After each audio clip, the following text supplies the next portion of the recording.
Craig Biggio homered in the third, and Jeff Bagwell went deep in the fifth as the Killer Bees posted an early lead.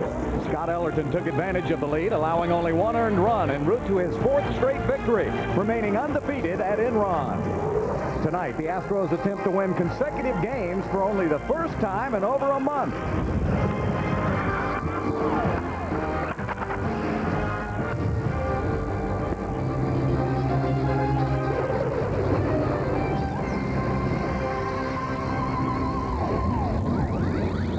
From Enron Field in Houston, Fox Sports Net presents Houston Astros baseball.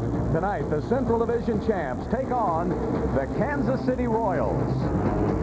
Hi, everybody. I'm Bill Worrell, along with Bill Brown. Good to have you with us for the middle game of this three-game series. The Astros defeating the Royals in Game 1 last night, and what a super pitching performance for Scott Ellerton. It truly was, Bill. He's done a marvelous job. He shows that he is a tremendous competitor. Despite this club being in last place, he's won a high percentage of the team's victories. Jeff Bagwell with another bomb last night, and he's leading everybody in the National League for the month of July. He's been just ripping the ball. He's hitting the ball to right center as well as pulling it. 5 home runs and an 8-game hitting streak during July.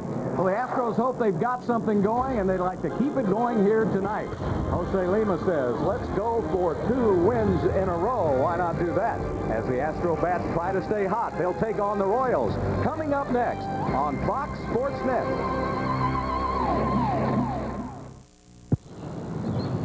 Mr. Jordan, you ever see Shamiqua Holtzclaw play? She's not bad. Not bad. Talking about the girl's got crazy skills. Crossover dribble, fly the hole. Before you can even say you go, girl, she's gone. Can't even drinking your stuff. Gatorade. Carb replacing electrolyte given nectar of the athlete. Gone. Hey, Mikey, what do you think about this? If I could be like Meek. Come here. Yeah, sure. Right. That's very funny, Mike. Come on. Well, when I got hurt in this work, I thought I had supplemental insurance. Supplemental insurance? What's that? Aflac. Well, even best insurance doesn't give you cash to cover things like lost pay, other expenses. This does. What does? Aflac. Shouldn't ask about it at work. Really? And what's it called? Aflac. Aflac. Without it, no insurance is complete. Aflac. Houston Astros baseball on Fox Sports Net is brought to you by Southwest Airlines. Log on for low fares at www.southwest.com, a symbol of e-freedom. By Southwestern Bell, a member of the SBC Global Network. By Jack, not just the founder of Jack in the Box, but a promising southpaw in his day. And by Gatorade Thirst Quencher. Is it in you? Again, everybody, and welcome back to Enron Field in Houston, Texas. As we've got Major League Baseball for you tonight, let's take a look at the starting lineup for the Kansas City Royals, and it's brought to you by Southwest Airlines.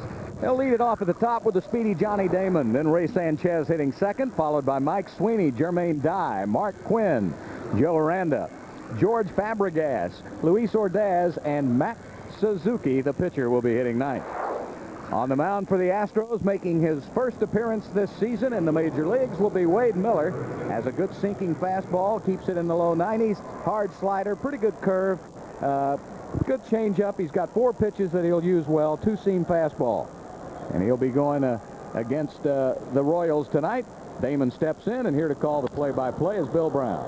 Thank you, Bill. There's a broken bat on the first pitch of the game as Wade Miller comes inside hard, and the bat of Johnny Damon splinters. For strike 1. There are the umpires, Bill. Marvin Hudson behind the plate here tonight. Scott Packard down the first base line. Gary Setterstrom at second, and Dale Scott at third. 1 pitch, and a good pitch for Wade Miller, who has a good sinking fastball. He can throw up to 93 miles per hour. A slider, a change, and a curveball for Wade. And he was very successful this year at AAA New Orleans with a 3.67 ERA, 4 wins and 5 losses. He allowed just 6 homers in 105 1/3 innings. That's in the dirt, and it's 1-1. It's his second major league start. Last year, Wade was called up when the Astros were in Arizona. Mike Hampton was injured in July, and he got his first major league start on that occasion against the Diamondbacks. He was 0-1 for Houston in a total of 5 games, 4 as a reliever last year. Fly ball left. Alou moves over to his right. There's out number 1 for Wade Miller. Let's go around the horn now and set the defense for the Houston Astros. At first base, Jeff Bagwell. At second, Craig Biggio. Over at third base tonight will be Bill Spires. And at shortstop, the rookie Julio Lugo. In the outfield, the veteran Moises Alou in left. Richard Hidalgo will be in center field. Lance Berkman in right. And Mitch Molesky will be doing the catching here tonight. Ray Sanchez is the hitter. Wade Miller throws strike one to him. Sanchez has quite a glove going this year. His batting average .236, 1 homer, 17 runs batted in, but he has a 59-game errorless streak going. That rolls to Biggio's left. Well, quickly, there are 2 outs for Wade Miller. Well, already you like what you see of Miller. He'll throw strikes, challenge the hitters. And when I asked him what he thought he would be perfect for this ballpark because he's keeps the ball down, gets a lot of ground balls. And that's what you have to do here. You get it up in the jet stream to left or right center field, and you're in trouble in this ballpark. All-star Mike Sweeney is next. Sweeney's having a terrific year. He's hit .400 in 10 interleague games this year. For the season, Sweeney's 6th in the American League in batting average at .348, and he's in the top 7 in runs batted in with 76. He was 1 for 4 last night. That's ball 1. Pretty good sinking action, though, for 23-year-old Wade Miller on a man with 14 homers. Sweeney has really blossomed since moving from behind the plate to first base. He's 3rd in the American League in hits with 115. 2 balls, no strikes. The Kansas City club has scored 442 runs. That is 8th best in the American League. Last year, the Royals were very powerful.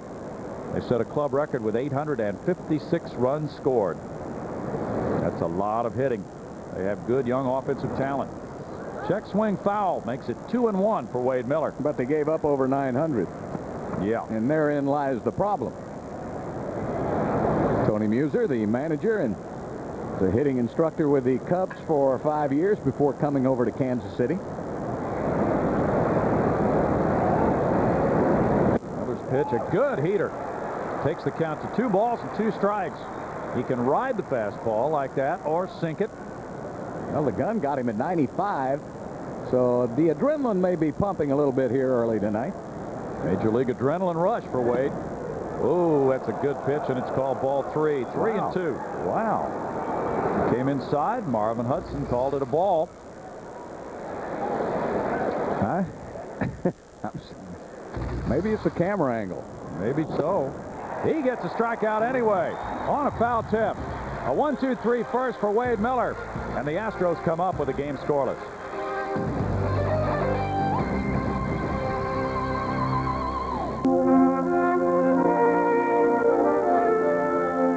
The family has always put in the forefront to protect the quality and the standards set by Adolphus Bush. The deep sense of pride that my grandfather taught me, that my father continues to teach me. I think he would be very happy that the generations of his family have practiced what he taught us.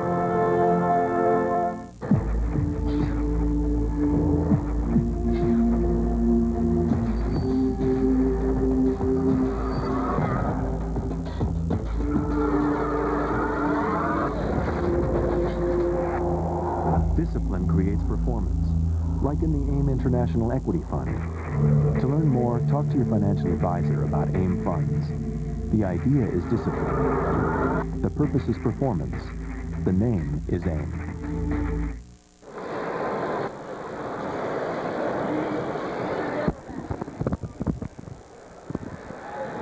No score for Kansas City, and the Astros come into the plate. So let's check the starting lineup for the Astros, brought to you by Southwest Airlines.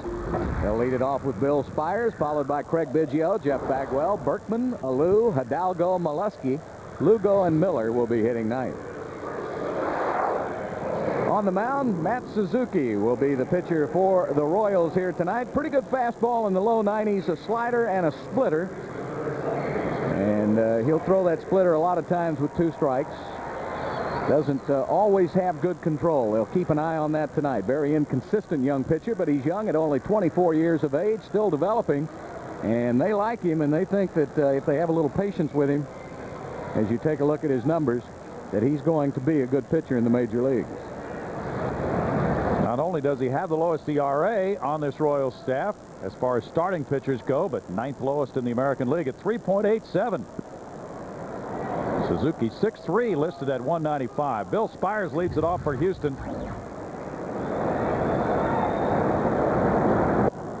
There's ball one to Bill. Suzuki moves the fastball in, and at times he can throw a 93. That one was a 90. He'll move it over the outside corner.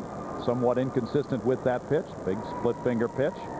When it gets to 2 strikes, he likes to throw that one. 2 balls, no strikes. He's eased off on the velocity since earlier this year. Bill Spires, a 297 hitter, has 1 home run, and he's driven in 20. Bill 1 for 8 on this homestand. He pulls it. Mike Sweeney gets in front of it. Nice play by the big first sacker. There's 1 out. Let's go around the horn and set up the defense now for the Royals. And Sweeney, you just saw make that play at first base. Luis Ordaz will be at second. Joe Randa, the veteran, down at third. And Ray Sanchez, who hasn't made an error in 59 consecutive games. Mark Quinn, the youngster from Rice University here in Houston, is in the left. Johnny Damon in center. And Jermaine Dye in right. George Fabregas, the catcher. Greg Biggio turned on a pitch, rifled it for a home run last night. His second home run at home and his first here at Enron Field since April 10th. He's hit 5 homers. He's driven in 28 runs with a .255 batting average. Greg hit a 2-run bomb in the 3rd inning last night. He fouls that one right near home plate. He also walked. He scored 3 times in that game.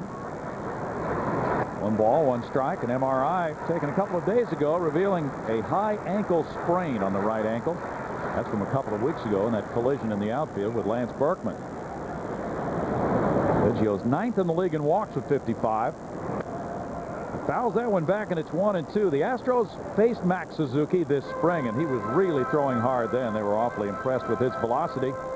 But as Brent Strom categorized for us before the game tonight, he has had to back off on his velocity to hit his spots, and that has worked better. That's in the dirt, and it's 2 balls, 2 strikes. Suzuki trying to shake off a 3-game losing streak, but last time out he pitched awfully well. He lost to Detroit 2-0, giving up 2 runs on 4 hits in 7 innings, and he struck out 8. Biggio tops it. Still 2-2. Suzuki, a good arm, 25 years old. Began his career with Seattle as a free agent in '93. The Mariners traded him last June to the Mets for Alan Watson. He never pitched for the Mets. Kansas City claimed him on waivers a few days later. Biggio, fly ball up the right field line, slicing foul. Still 2-2 to Craig from the young man from Kobe, Japan. Last year he was 2-5 as a major leaguer. He's won 3 this year to equal his previous victory total for major league experience, but not a lot of chances. See if we see that split finger right now, Bill. Ooh, Biggio swings and misses. And he's tossed out by the catcher, Fabregas, for the first strikeout for Suzuki. He had great downward movement.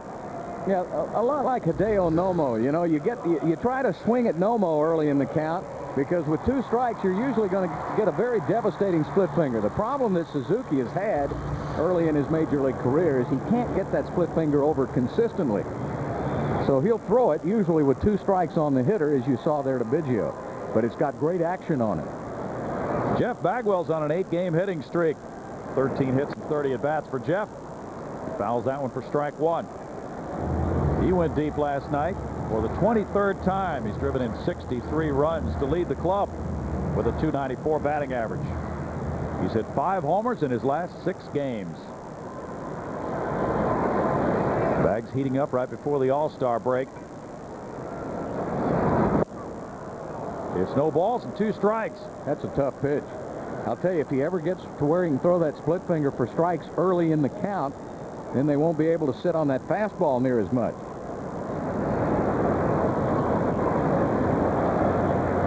Suzuki has 4 years of minor league seasoning. He gets a strikeout, and very impressively, he works 1-2-3 to the Astros in the 1st inning. It's 0-0 after 1.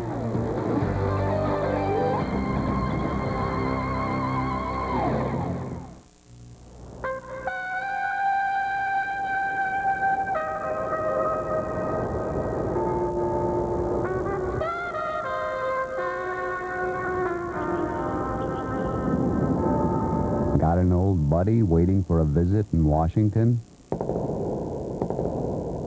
With everyday low fares on Southwest Airlines, flying the BWI is your best route to the capital. You are now free to move about the country. In anticipation of your... Ooh, I know. Let's go car shopping. Got some time on my hand. Let's go.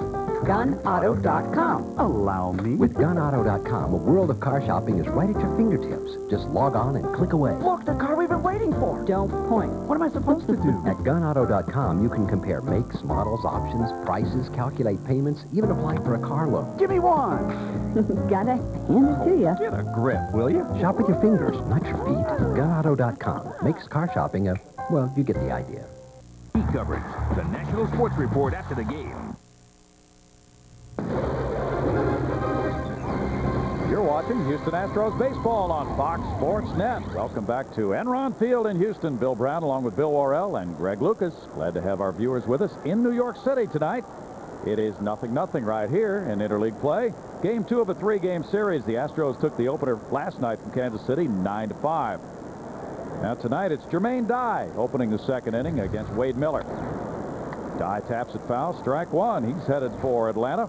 As of tomorrow night, an all-star berth for this right fielder with 21 homers and 64 runs batted in to go with a .314 batting average. Well, this guy has really become a player. Excellent defensive player, good arm, great bat, good speed. Got it all. No balls and 2 strikes. He tied a club record for the Royals by homering in 4 consecutive games in early June. And that was the second time this year he had done that. Diving is Bill Spires, but it's past him and into left field. Sharply hit grounder. Jermaine Dye on the 0-2 pitch. Dye became the first major league player to reach double figures in the month of April in both homers and doubles. Let's see where that location is on an 0-2 pitch. Not down and in enough. When a hitter as dangerous as Dye has 2 strikes, he'll really be guarding that plate. You want that ball a little more off the plate than that. Mark Quinn follows with a runner at first. Quinn, the left fielder, has been mostly a DH this year. He hits it toward his buddy Lance Berkman, but way back into right center toward the Astros bullpen, and a 2-run homer for Mark Quinn. The mighty Quinn. The Rice University star comes back to Houston and hits number 11 of the year, giving him 38 runs batted in and a 2-0 Kansas City lead. Quinn drove in a couple with a single in the 8th inning last night, going 1 for 4, and now in his first at bat here, he unloads. Very impressive bomb to right center field in the Astros bullpen. Well, he was going to pick on the first pitch, and that's a pretty good one to go with. I think he was trying to get a little more on the outside corner of the plate, but he got too much plate. And Quinn shows you his strength by taking it to the power alley the opposite way. There's a foul ball by Joe Randa with 2 runs already home for the Royals. It's about 380 where he hit it. That's 11 homers and 221 at-bats for Mark Quinn. Pretty nice ratio. Randa takes. It's 1 ball, 1 strike to Joe. He checks in at 321 for this game. 8 homers and 53 runs driven in. Randa was 0 for 3 in last night's game with a walk. Wade Miller's breaking ball catches the corner on the slider. It's 1-2. Wade, a 20th round draft choice in 1996 by Houston. Last year he was an all-star in the Pacific Coast League, going 11-9 for New Orleans. Randa's at 1-2 in the count. Wade started the year 3-0. Wound up 11-9 with 162 minor league innings and 10 more in the majors last year. He pitched in relief in September after losing that first major league start in July. And on the slider, he strikes out Randa. 2 strikeouts.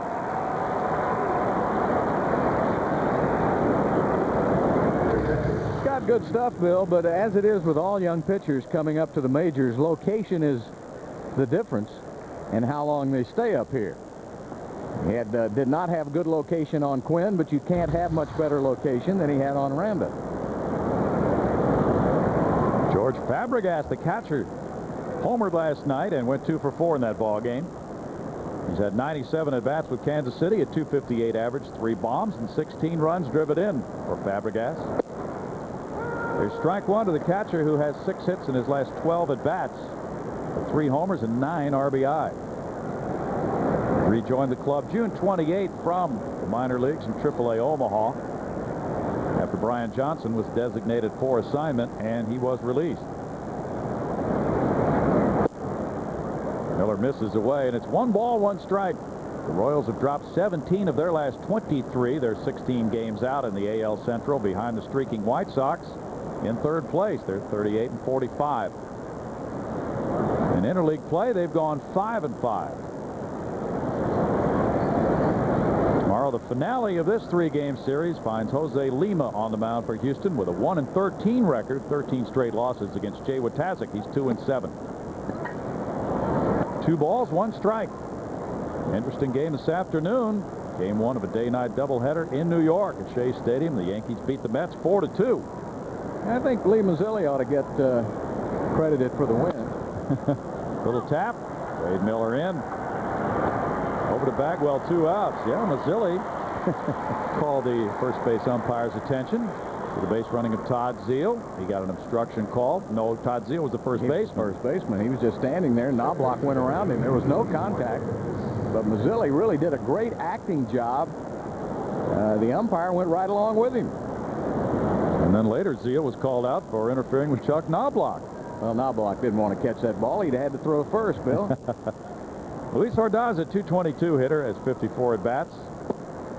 There's strike 1. I wonder what will happen because Bobby Valentine protested that game. And since it came on the first pitch, protests are very rarely ever upheld, but if it was, they'd have to play it over again. Yes, they would. Deflected, and there's a play by Biggio. Wow, what an effort up the middle. Miller got a glove on it, but Biggio really had to scoot to his right, and he gunned down Ordaz. Excellent play by Biggio. Well, he just reached up. He couldn't even see it, Bill. He just reached up and speared it. 2 runs, 2 hits. Mark Quinn's homer makes it 2-0 Kansas City.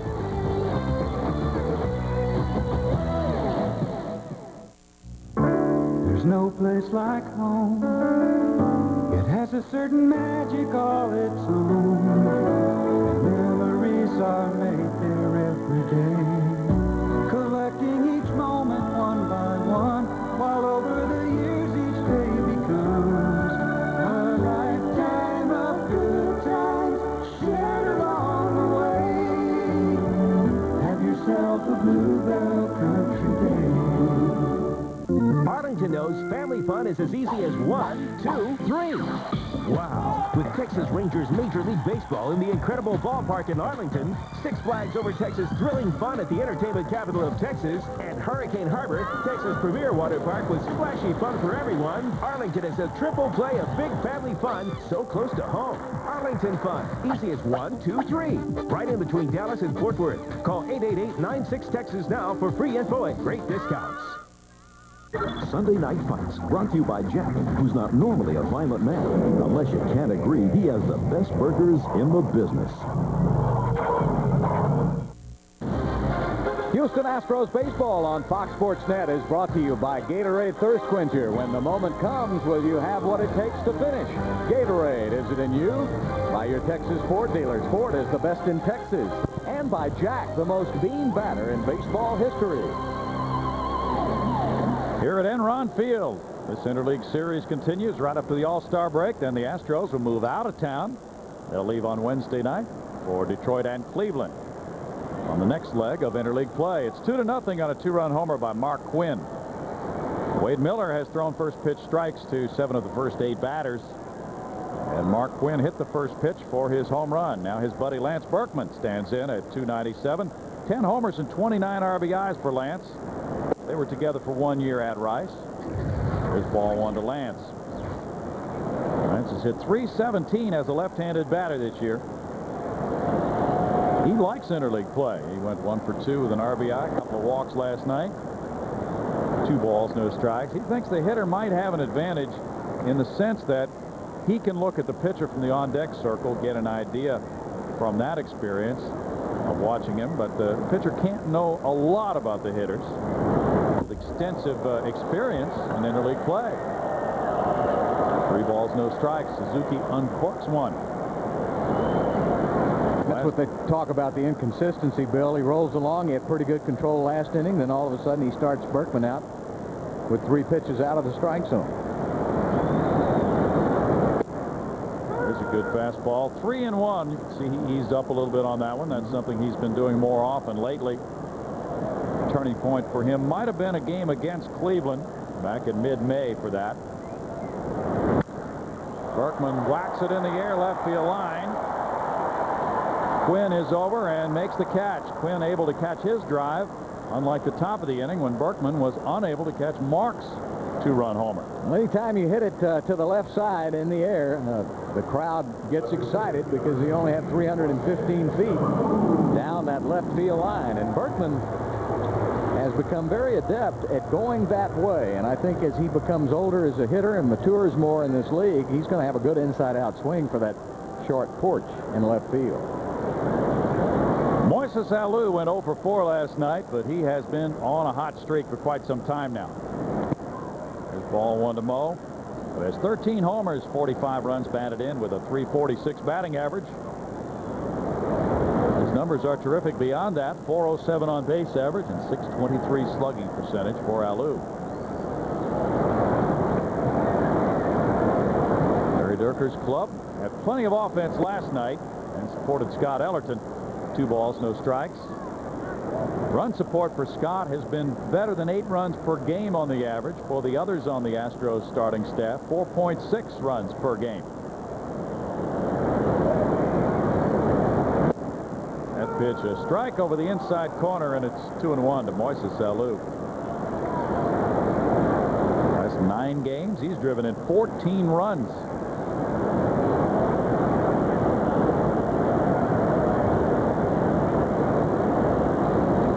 Hitting streak halted last night. 3 balls and a strike. Boy, you want to get ahead of this guy, because if you have to come in with a fastball, he's probably the premier fastball hitter in the league. He's got those quiet hands. They just sit there, and then, boy, they can move in a hurry through the strike zone. Sanchez can't reach it. There's the first Houston hit. Alou gets it up the middle. And the Astros get Richard Hidalgo to the plate here in the second inning with 1 out and 1 on.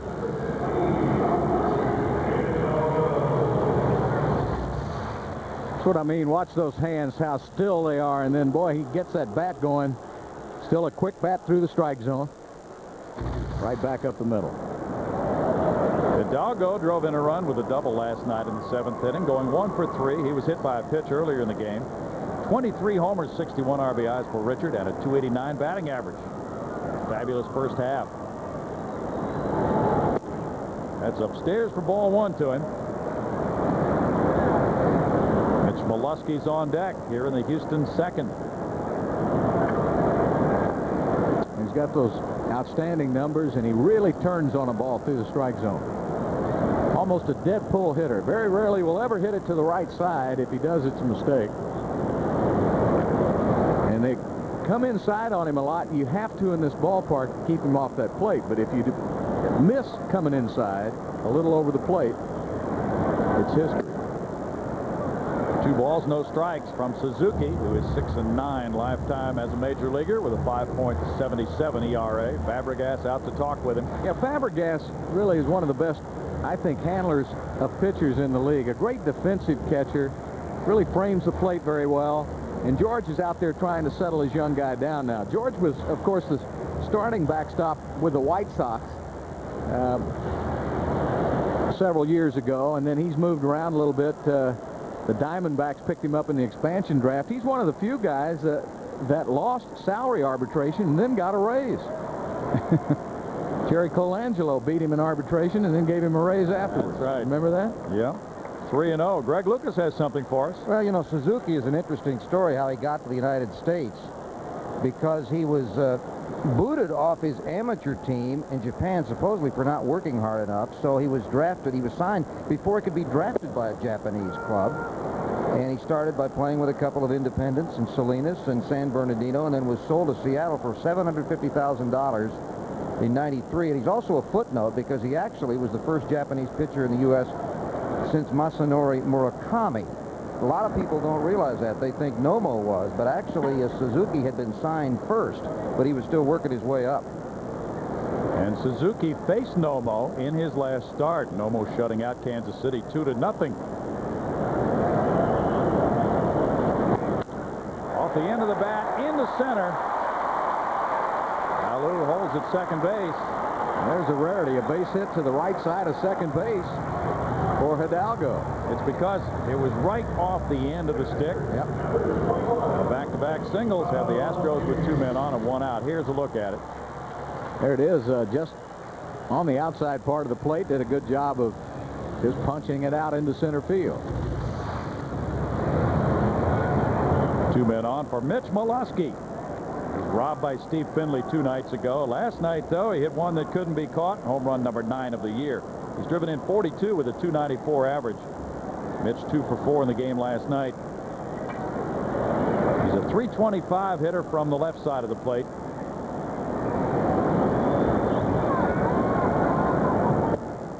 There's a good heater for strike 1 to Mitch Molesky. Mitch 2 for 8 on this homestand. He continues to lead National League rookies in home runs. He's mystified. He doesn't know how he missed that. I think he was sitting on fastball first pitch and didn't come up with it. Time call. Molesky going after John Bateman's rookie catching club record. Bateman hit 10 homers in 1963, and that has been the record for a Houston rookie catcher. Yeah, Bateman was the catcher, and Dave Adlish was a young catcher then, and another young catcher, Jerry Grody, came along, which I know New York fans will remember. You see, Mitch has delivered with men in scoring position. Nice stab out of the dirt by Fabregas. 1 ball, 1 strike. The Astros have truly struggled as a team hitting with men in scoring position this year. So Mitch's average really stands out on this club. The Astros as a team have only a .229 batting average with runners in scoring position. Julio Lugo's on deck. Alou and Hidalgo, the base runners. There's a line drive hooking foul. It was a good pitch, though, because Suzuki was able to get it far enough inside. That was the only place Molesky could hit the ball. Now they've got him set up for that split finger with 2 strikes. They've come inside on him 3 times in a row, and then see if they can get that splitter, get him to swing and miss at a split finger down in the strike zone. Don't hang it to this kid, though. He'll go the opposite way pretty well, too, with power.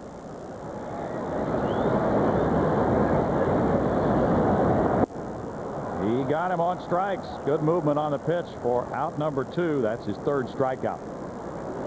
Boy, they did a good job of working him, just the way they wanted to. Inside, inside, pound him inside, and then the splitter away.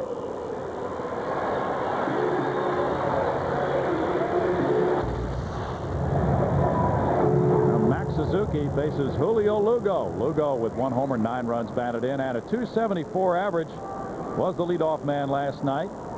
He went 2 for 5, scored 2 runs, had a bunt single and a double. Had some fielding problems in the 8th inning with 2 errors.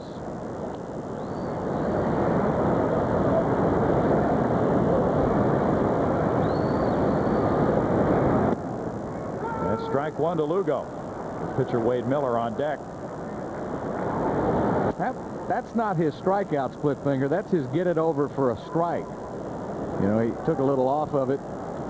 If you're looking fastball, it's hard to swing at it anyway. He gets a strike and doesn't have to show him the fastball to get it. Tap to the 3rd baseman, but foul for Joe Randa. No balls, 2 strikes to Julio Lugo. Max Suzuki lives near Hideo Nomo in western Japan. It was a hot day in Detroit when he pitched last time out. A 2-0 loss in a rare matchup of Japanese-born pitchers in the major leagues. There's only one other matchup of Japanese starters when Suzuki faced Hideki Irabu.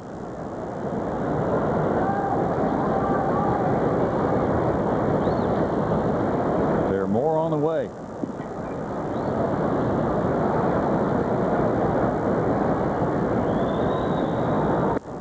really seen him go with a slide step, but he'll try to vary the time he holds the ball in a set position. Well, opponents have stolen 18 of 19 bases against him. Much like Nomo, he's easy to run on because of that big motion.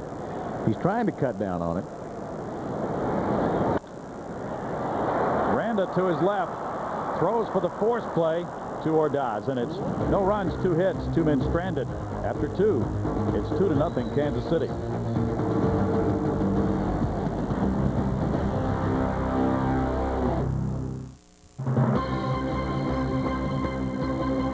I'm Randy McEvoy. He's Rick Renner. Coming up tonight on the Regional Sports Report. Can you believe it? The Astros go for 2 in a row tonight? And how about those red-hot Rangers at the ballpark looking for win number 5 in a row against the Pods? Plus, Camp Campo opens up in a week. We'll hear from the man in the middle who spells fullback. And the WNBA All-Stars are announced. Good news for the Comets. And join us on a show that's out of this world, the Regional Sports Report.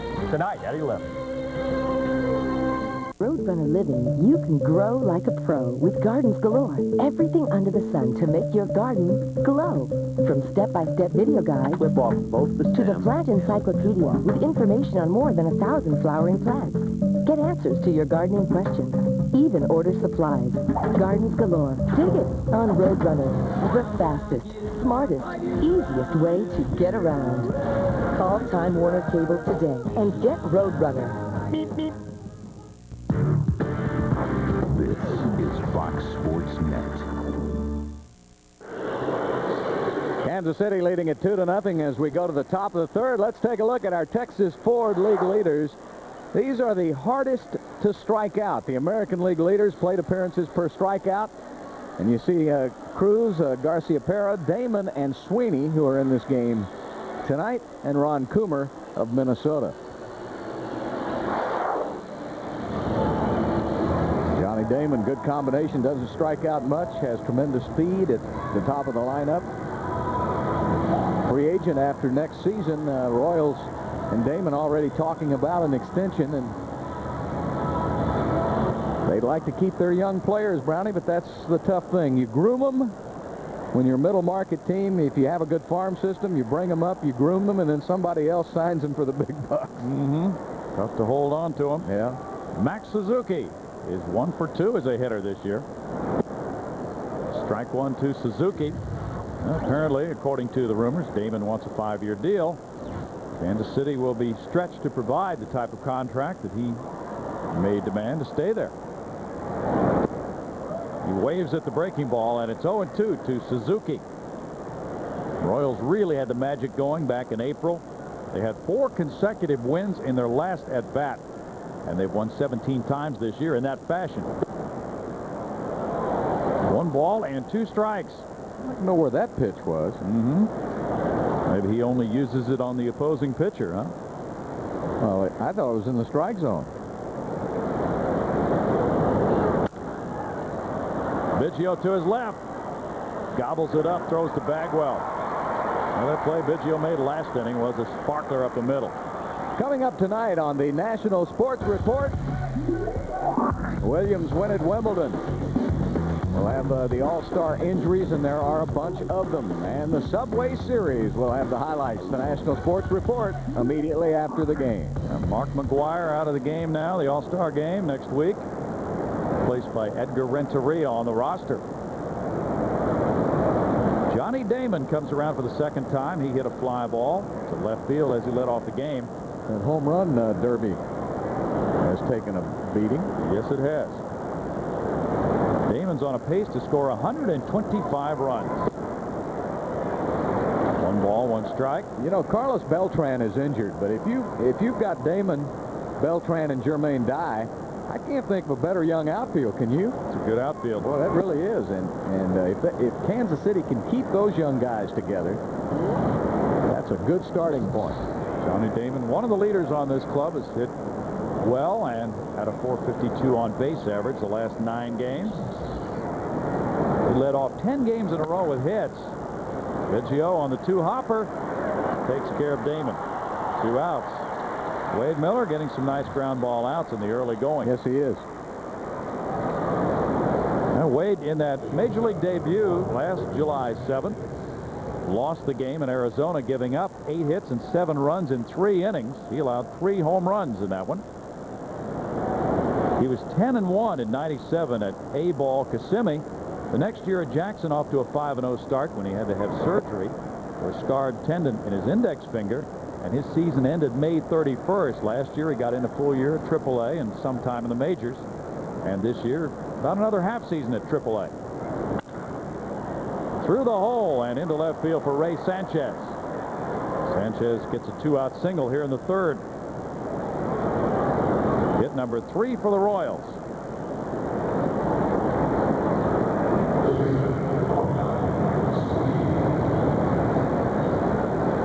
Now it's Mike Sweeney getting into the box. He struck out on a 3-2 count in the 1st.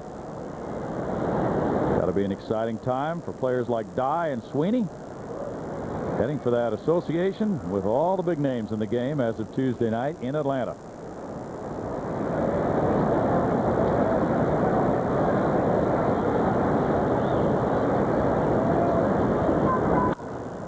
That's into right field. Sweeney with a single. Berkman picks it up cleanly, fires into the cutoff man. Sanchez to second. A couple of 2-out hits.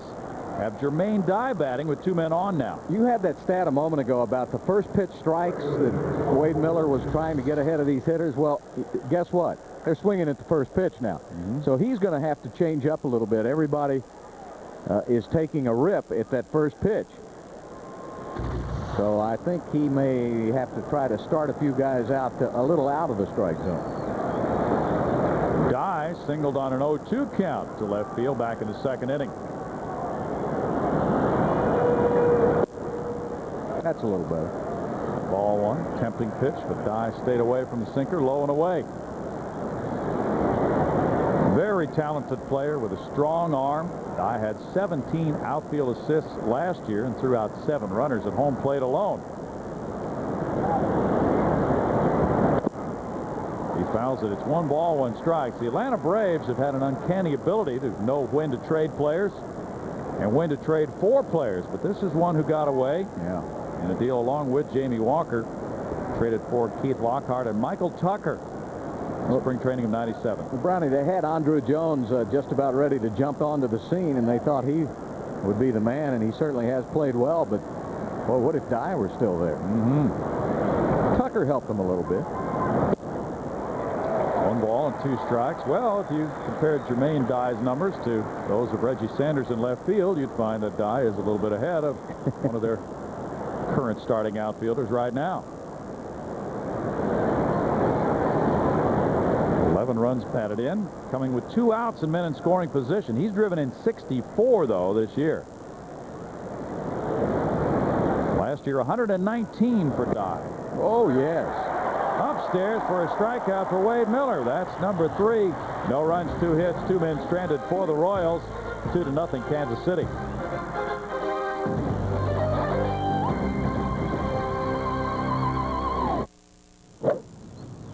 Great swing, Mr. Jordan. Reminds me of Derek Jeter.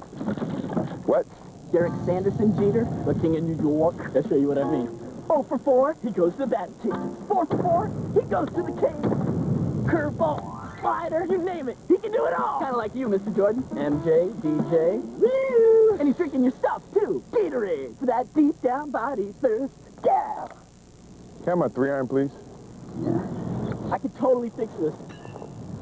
Mr. Sosa. Mr. Sosa. Mr. Sosa, there's a rumor you're thinking of retiring in the near future. Is this true? Absolutely. When? Saturday. Anytime you're ready to retire, stop by Ward's Auto Express, where we now carry Michelin and lots of other brands like Goodyear, Firestone, and General. When you come to Auto Express, our certified technicians always provide expert service on brakes, alignment, oil changes, and more. Where? Ward's Auto Express. Can't shop smarter than Ward. The AL Central, Kansas City leading the NL Central Houston here 2-0 in interleague play.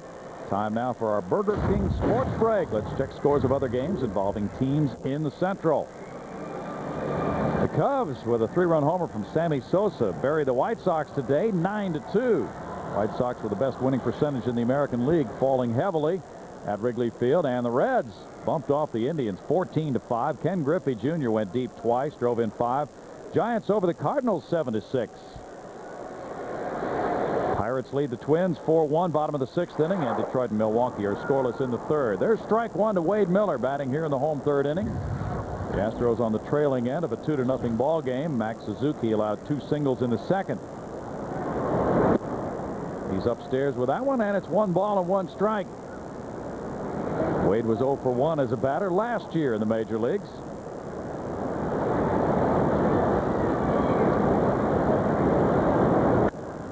Puts that one in the air, foul, and it's 1 ball and 2 strikes.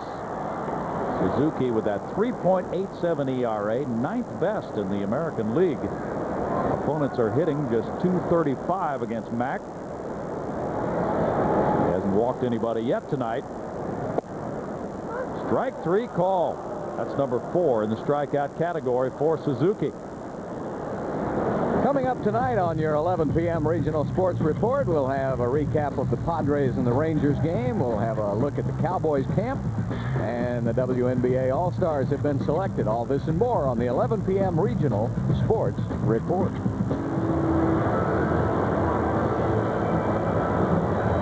Suzuki has 1 quick out. Bill Spires to test him now. He bounced out to Mike Sweeney in the 1st inning. The Astros last night snapped a losing streak here at home of 6. They're 14-27 in their new ballpark. Larry Durker's club is getting some well-pitched games, though. Scott Ellerton with a fine effort last night. Bill Spires checked his swing on appeal to Dale Scott, and it's ball 1 from Suzuki. And that Giants win over the Cardinals in St. Louis, 7-6. Sean Estes took his record to 8-3 with a victory. Rob Nen got his 17th save. Loser was Garrett Stevenson. He's now 9-5. 2-0 the count. J.T. Snow homered for the winning Giants. Yankees beat the Mets 4-2. Doc Gooden over Bobby Jones. Rivera with his 20th save. Tino Martinez home run number 6. Fly ball right. Die. 2 outs. Doc Gooden returning and winning at Shea Stadium as a Yankee. Some kind of story. Going back to Shea. Doc really only pitched in 1 game here before he was sent to Tampa. That could have been his last major league game today had he not had a good showing, but he's earned himself another start now. And tonight in the Crosstown Interleague Series over at Yankee Stadium, it's Roger Clemens and Glendon Rush. Craig Biggio struck out in the 1st inning. Waves at a breaking ball for strike 1. I wonder how many of those people made the trip over the Triborough Bridge and went back for game 2 tonight. Probably a lot of good baseball fans made that trek. Sammy Sosa's 3-run homer today to dead center at Wrigley, his 22nd of the year. Eric Young hit his 6th. Henry Rodriguez number 16. John Lieber beat James Baldwin. 0-2 the count. Baldwin falling to 11-4. He gave up 8 earned runs in 4 1/3 innings. He's coming back down to earth. Lieber's now 8-5. Jeff Bagwell on deck with a count 0-2 here.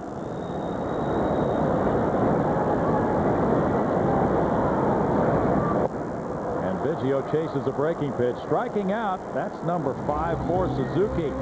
And after 3, Mac and the Royals lead it 2-0.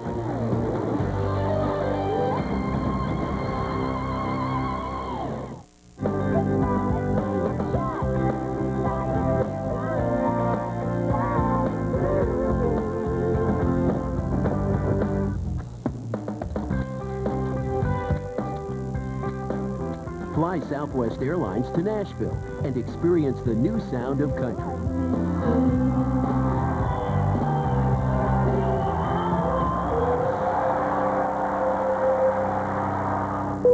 You are now free to move about the country. It's happening again. Where's it centered? I got it. It's centered on Elwood Drive. Go, go, go! Back, all civilians back. 2.7. 2.9. Oh, I'm feeling it. Go, go, go! I just saved hundreds of dollars by switching to Geico. Yeah! Geico Direct. A 15-minute call could save you 15% or more on car insurance.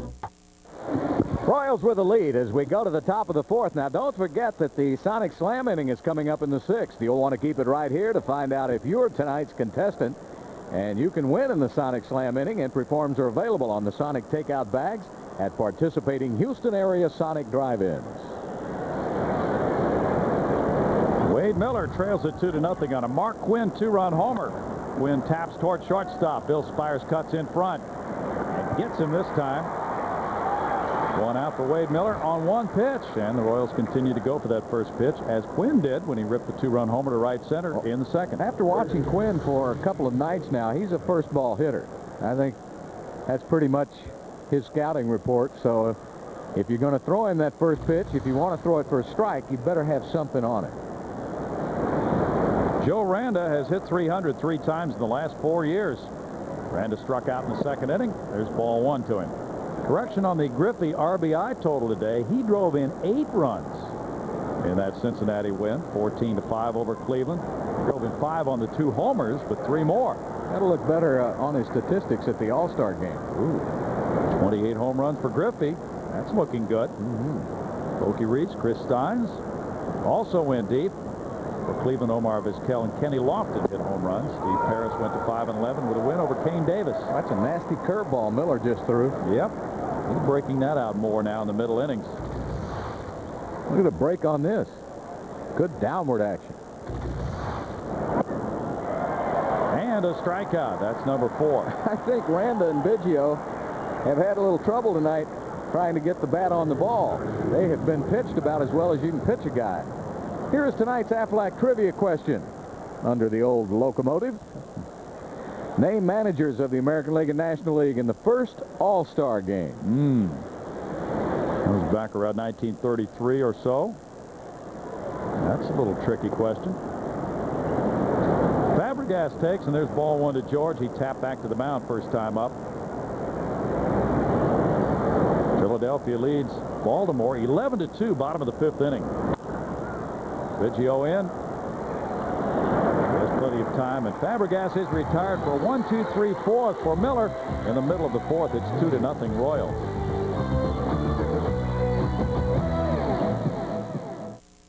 Hey, back on your feet after all that work you missed. Yeah, good thing my supplemental insurance kicked in. Something what? Aflac. Well, even the best health insurance doesn't give you cash to cover things like lost pay or other expenses. This does. What does? Aflac. Oh, sorry, buddy. What? Anyway, asked about it at work. Aflac. Without it, no insurance is complete. Ask about what?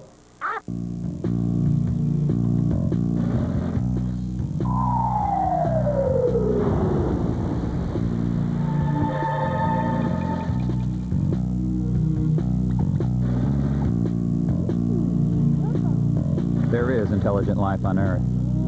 Roadrunner high-speed online service from Time Warner, up to 60 times faster than standard services, and installation for practically nothing.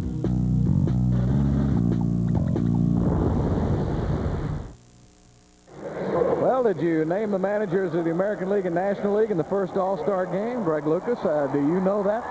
I'm going to say it's John McGraw for the National and Connie Mack for the American. All right. Am I right? Oh, you got it. You got it. Nice work, Greg. Thank you very much. And, of course, for years, there were 2 All-Star games. Remember that period of time, Bill? Yep.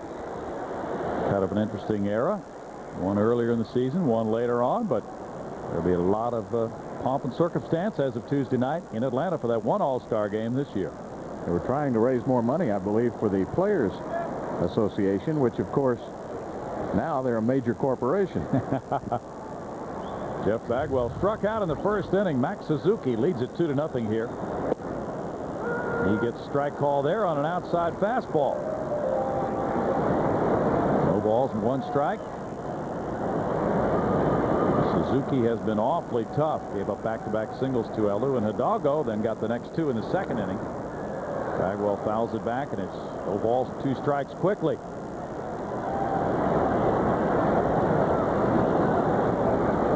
Bagwell has scored 998 runs in his career. 2 more to become the second Astro ever to score 1,000. Craig Biggio has 1,175. Still 0-2. Since interleague play began, the Astros record is 29-22. 7-3 against Kansas City. Bagwell cracks one on the ground. Randa with a long throw. It gets away. Sweeney runs it down. Bagwell safe at first. Sweeney came off the bag, failed to hold that errant throw from Randa, who had to make the throw from far behind third base. It's a hit for Bagwell. Yeah, Randa does not have much of a throwing arm. You see him, that's a tough play anyway, going away from first. But look at the way this ball looks like it's shot in the air, starting to die right here. And that would have been a tough play for Sweeney to make. It arrived right there on his foot. He may have kicked it out of the glove. Looked like that throw tailed into him. So Bagwell with a hit now has a 9-game hitting streak. And he leads off the inning by reaching for Lance Berkman. Berkman put the ball in the air to left field. That was in the second inning on a 3-1 pitch. Lance fouls it for strike one. Ordaz and Sanchez set up for a double play here. Very simple approach for Lance. See it and hit it. And he hits that outside fastball about as well as anybody on the team. He just tries to hit it the other way as hard as he can. And he's hit the ball hard to the opposite field a lot this season.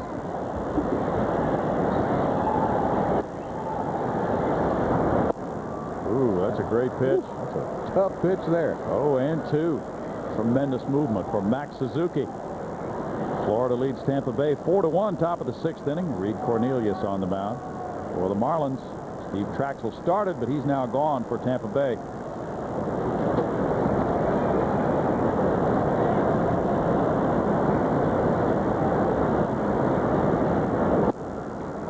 One ball and 2 strikes to Lance Berkman. Meanwhile, Toronto and Montreal in the battle of Canadian teams are in the top of the 6th inning. The Blue Jays lead that one 4-3. Raul Mondesi connected for his 22nd home run. And Felipe Lira for Montreal hit number 1 off David Wells. He's 14-2. Tony Armas Jr. started that game, but Lira came in relief in the 4th inning and homered off Wells. Runner goes. Tap past the mound. Oh, there's Sanchez. Oh, boy. Turning it into a double play. Well, that was a base hit if Bagwell's not running. But with him running, Sanchez came over to cover the base, and he was right there for the ground ball. That's a tough break.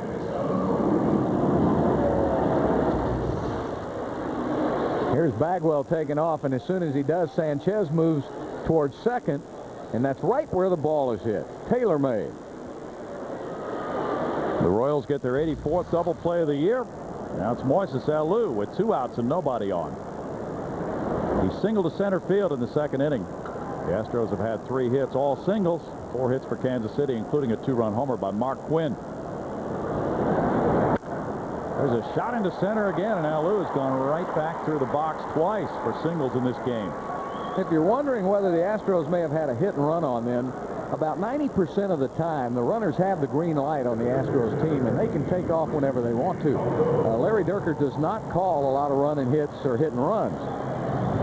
Usually, the hitter is free to run, or the runner is free to run, and the hitter's free to hit away. And that's probably what happened then in the Bagwell situation. Richard Hidalgo, off the end of his bat, looped a single to center field in the 2nd inning. After Alou had gotten his hit.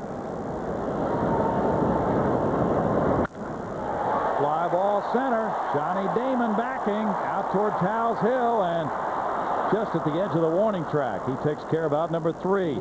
No runs, 2 hits. 1 man left for Houston after 4. 2-0 Kansas City.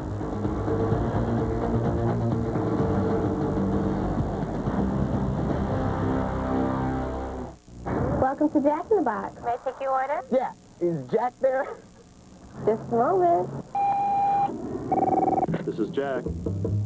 Mr. Box? Yeah, I'm really, really hungry. I was wondering what I should get. How much you got? About $1. I'd go for 2 tacos for 99 cents. They'll fill you up, and they're really good. Okay, thanks. You're welcome. Please pull up to the window. लगता है कि सारे शहर ये बड़ा खेल देखने के लिए आए कुछ गड़बड़ हो रही है ओह शायद बहुत दर्द हुआ होगा मुझे ये खेल समझ में नहीं आता मगर मुझे अच्छा लगता है मेरे ये खेल समझ में नहीं आता Royals 2-0, top of the 5th inning. Houston always with something exciting going on. Check out these upcoming events through July 23rd. The Society for the Performing Arts will feature Cabaret and Titanic as part of the Houston Broadway series. July 16th, the Custom Car and Truck Show in the Astro Arena. And Extreme Sports 2000 through Labor Day. That's at the Space Center. Max Suzuki. A story of this ball game so far. It's 2-0. Suzuki pitching a shutout. Wade Miller trying to match zeros with him after giving up 2 on a home run by Mark Quinn in the 2nd inning. Luis Ordaz is the batter here. He takes strike 1. Ordaz grounded up the middle, deflected by Miller, and Craig Biggio made a spectacular play to his right to throw him out for the 3rd out in the 2nd inning.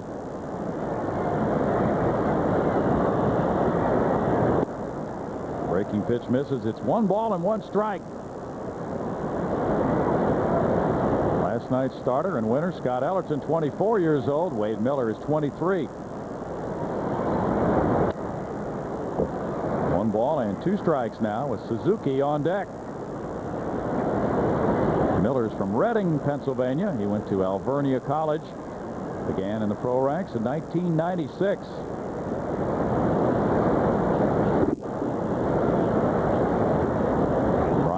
Also has been doing well at AAA New Orleans. Lugo makes a good play. 1 out. Tomorrow, the Astros and the Royals will wrap up this series at 2:05, and after the game, for the first time at Enron Field, kids 4 to 14 will get to run the bases. Tickets at the Enron Field box office, Ticketmaster outlets, or you can call 713-6-ASTROS. Lugo came after that ball. That's out number 1. Suzuki, the batter now. He bounced out to Craig Biggio earlier. That's ball 1 to him. So when you get a pitcher like Wade Miller, who gets a lot of ground balls, it's imperative you have a good, stingy defense behind him. And the Astros can't afford any errors tonight. That's been one of their weaknesses this year. They've committed 70 miscues, allowing 49 unearned runs to score. 2-1, and yet Chris Holt has had several well-pitched games in which he has gotten the sinker down and trusted his infield to make the plays for him. Actually, there have been only 2 fly balls hit off Miller. The first batter, Damon, flied out to left field, and then Quinn's home run. 2-2. Well, we mentioned earlier that Wade Miller allowed just 6 homers in 105 innings this year for AAA New Orleans. 8 ground ball outs, 4 strikeouts, and that 1 fly ball you talked about. He is keeping the ball down tonight. It's 3-2 to Suzuki with Johnny Damon on deck. Bill Spires backs up at 3rd. Suzuki strikes out. That's number 5 for Miller. This copyrighted telecast is presented by the authority of the Houston Astros and may not be reproduced or retransmitted in any form without the express written consent of the Houston Astros. And there are a lot of them here, standing room only tonight. Yeah, they love just leaning on that rail out there, don't they? The old rail birds. Right above the Kansas City bullpen in left center field. That's a great view. Johnny Damon's 0 for 2. Strike 1 to Damon. We expect that roof to be rolled back pretty soon here at Enron Field. Normally about this time of night. That's when it does get pulled back. So far, the air conditioning is on. Everybody comfortable. And we're waiting for that to happen. 1 ball and 1 strike. Well, it was 100 degrees today. Was it really? Yes. Another scorcher in July in Houston, Texas. You've got to have air conditioning for the folks here. Good pitch. And it's 1-2. Quite a difference for Wade Miller pitching in those hot games at New Orleans. Remember, it's not where it's caught. It's how it passes through that strike zone. Whoa, Johnny Damon. Well, he's got some nasty stuff to him. Strikeout number 6 for Wade Miller. He's retired 7 in a row. Kansas City leads it 2-0.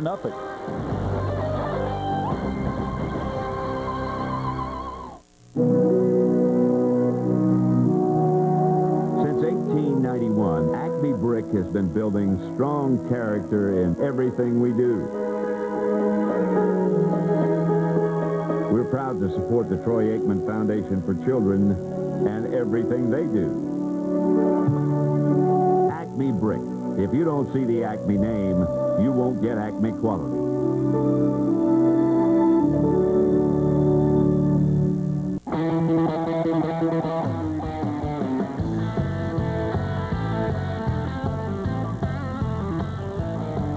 When we get together, there's a thing we do in the heart of Texas, and it's always true. Like the middle of the night, like the friends we make. When it's real, you can feel what you just can't fake. With a cold Miller Lite calling out to you. Be true to Texas, she's true to you.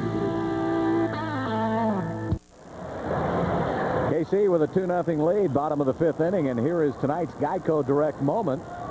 Been a letter circulating for quite a while. If any team concludes it must relocate, Virginia is ready to work with you and team owners to perform a responsible public-private partnership. That's Virginia Governor James Gilmore in a letter to Commissioner Bud Selig. Well, the leading candidate would be Montreal, right? That would seem to be the case, yeah. Stadium problems in Montreal, low attendance. Washington Times, though, was reporting today that that letter was also had Minnesota in mind. So who knows? Mitch Molesky takes ball 1 upstairs. He struck out in the 2nd inning. Well, there are several candidates right now, Greg. And that is a very fertile area, but the backyard of the Baltimore Orioles, who might be objecting strenuously if it happened.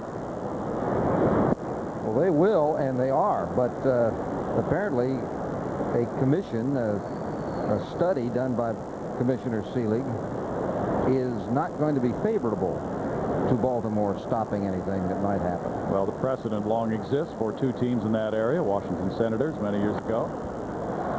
Foul back, 2-1. Well, in fact, they moved to Minnesota, one of the Washington Senators teams. Exactly. Well, fellas, what's wrong with if a team fails, just let the franchise fail. Consolidate the players on fewer teams. I think you'd have better games. You'd see better pitching, a little deeper benches. There's been talk about that. Molesky takes down and in. You know, probably nothing wrong with it, except that, boy, I can't imagine in this day and age of modern sports, any of the big 3 anyway, letting that ever happen. Max Suzuki with a 2-0 lead has fallen behind 3-1 on Mitch Molesky. Mitch frequently works his way into favorable counts. Pretty good patient hitter, and the numbers reflect very strong work at the plate.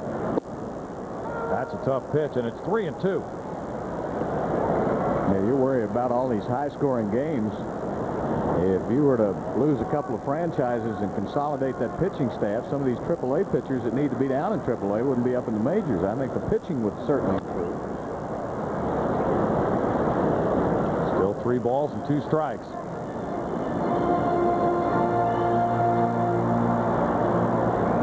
Well, the offense provided by Mitch Molesky in combination with Tony Eusebio puts the Astros catchers far ahead of their normal catching core pace offensively. Foul back. 9 home runs by Mitch, and back in 1995, 6 Astros catchers combined hit 10 all year. Well, he's leading the rookies in extra base hits with 22. I think everybody pretty much agrees, don't they, Bill, that just his defensive catching is what he needs to work on. I think he's going to be a major league hitter. Yeah, he's a fine hitter. Got a great swing from both sides of the plate. Last time any Astros catcher hit as many as 9 homers in a season was back in '94 when Scott Service hit 9. Molesky leads rookies in homers, runs batted in, and other categories in the National League. Scott Service hit 11 homers in '93. Mitch would seem to be a lock.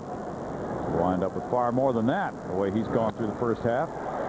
Line drive, fair, left field corner. It kicks out toward the outfielder, Mark Quinn, who's got a shot at Mitch, but the throw's offline. A double for Molesky, his 14th of the year. Well, you really have to watch what happens to that ball in the corner, because if it goes into the corner, it's an easy double.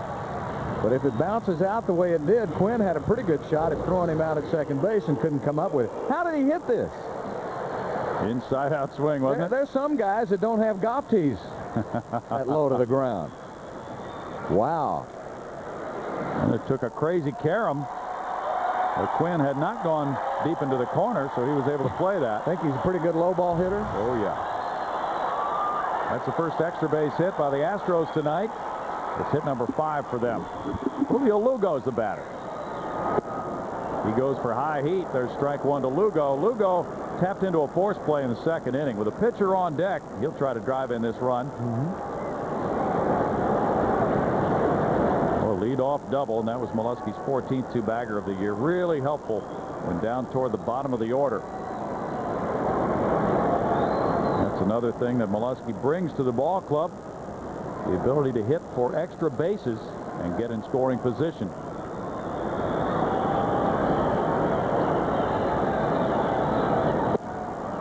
Quickly, it's 0-2. Right-handed batters managing just a .219 average against Max Suzuki with only 2 homers and 137 at-bats.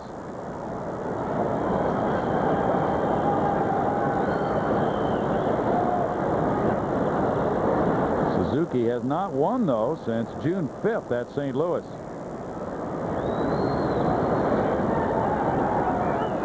Time is called by the hitter Lugo. With Wade Miller on deck in a 2-0 game.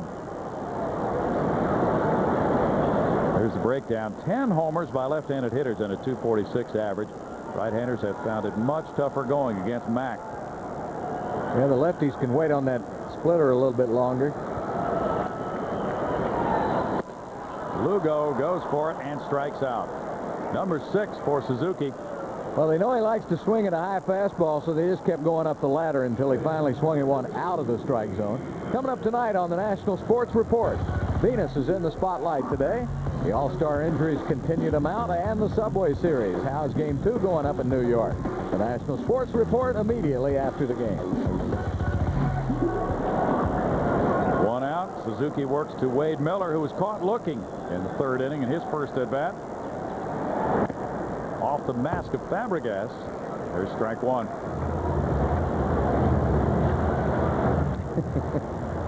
Is it all still in one piece? Chris Benson in Pittsburgh lead the Minnesota Twins 4-1 in the top of the 8th inning.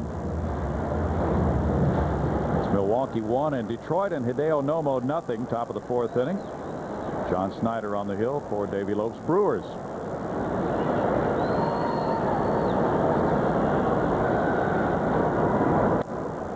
Popped up. Fabregas back. It's on the other side of the screen, and it's 0-2.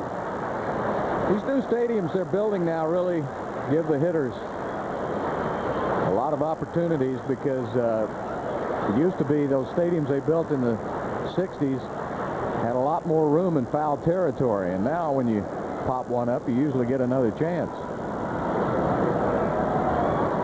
There have been 15 sellouts this year here at Enron Field.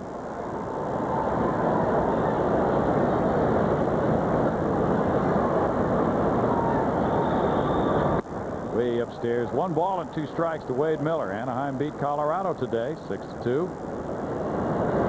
Kenny Hill, the winner. Brian Bohannon lost it. Rockies really hitting some bumpy spots in the road. They were swept by the Giants, and they're falling back in the NL West. 3.5 behind Arizona when play began today. That's strikeout number 7 for Suzuki. Leadoff double. Molesky hasn't budged.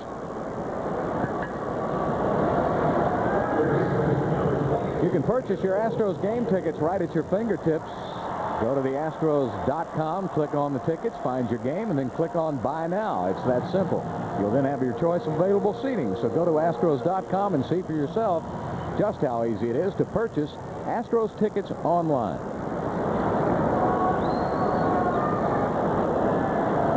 Bill Spires is the batter. He's 0 for 2. Craig Biggio on deck. The Astros down 2-0 here in the 5th inning. Tom Glavine and Atlanta. Winners last night, and Atlanta beat Boston again today, 5-1. Terry Mulholland won that one to go 9-8, beating Ramon Martinez. Red Sox are slumping. Ball 1 to Bill Spires. Boston still only 2 behind the Yankees when play began today. Mets and Yankees tonight are scoreless in the top of the 5th. Lendon Rush for the Mets. Roger Clemens for the Pinstripers. That game in Yankee Stadium after they played at Shea Stadium earlier today. The Yankees won that 4-2. 2 balls, no strikes. Let's see the zone on Bill Spires. Well, I can bet you one will be on the outside part. There it is at the 319. He likes to take that ball to left field. And by that hot zone, keep it down on Bill Spires.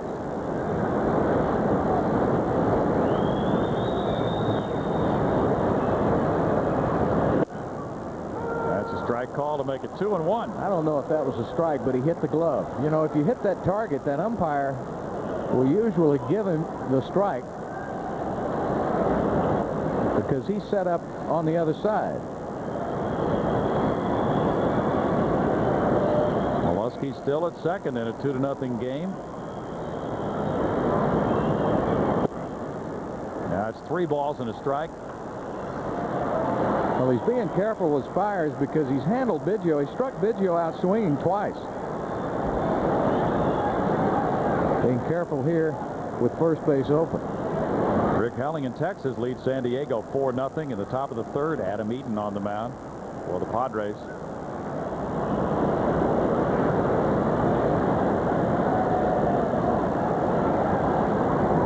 Way outside, it gets by Fabregas. Spires walks. Molesky on the wild pitch takes 3rd. That's the first walk for Suzuki. Well, he did it right.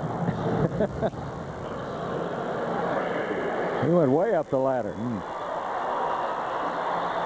He went outside the garage with that pitch. Well, he certainly had Biggio's number now.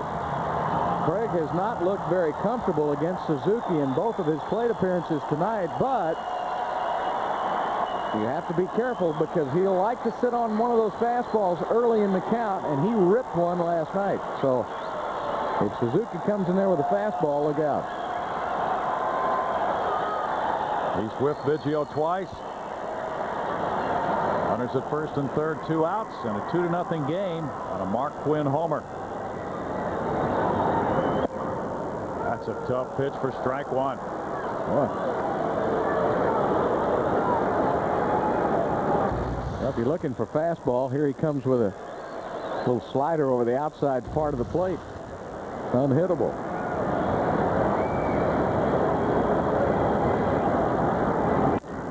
Chopped to short. Ray Sanchez to second for the force play. No runs, a hit, 2 men left for Houston after 5. Suzuki and Kansas City lead it 2-0.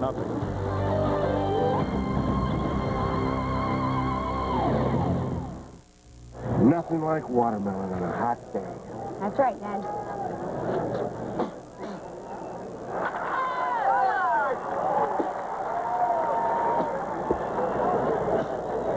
Hey, guys. Like watermelon? Here's a twist. Put it in a cup. Only Sonic's got great slush flavors you can't find anywhere else. Like fun new watermelon, even fresh fruit slushes. I don't think so, guy. Sonic, your summer flavor.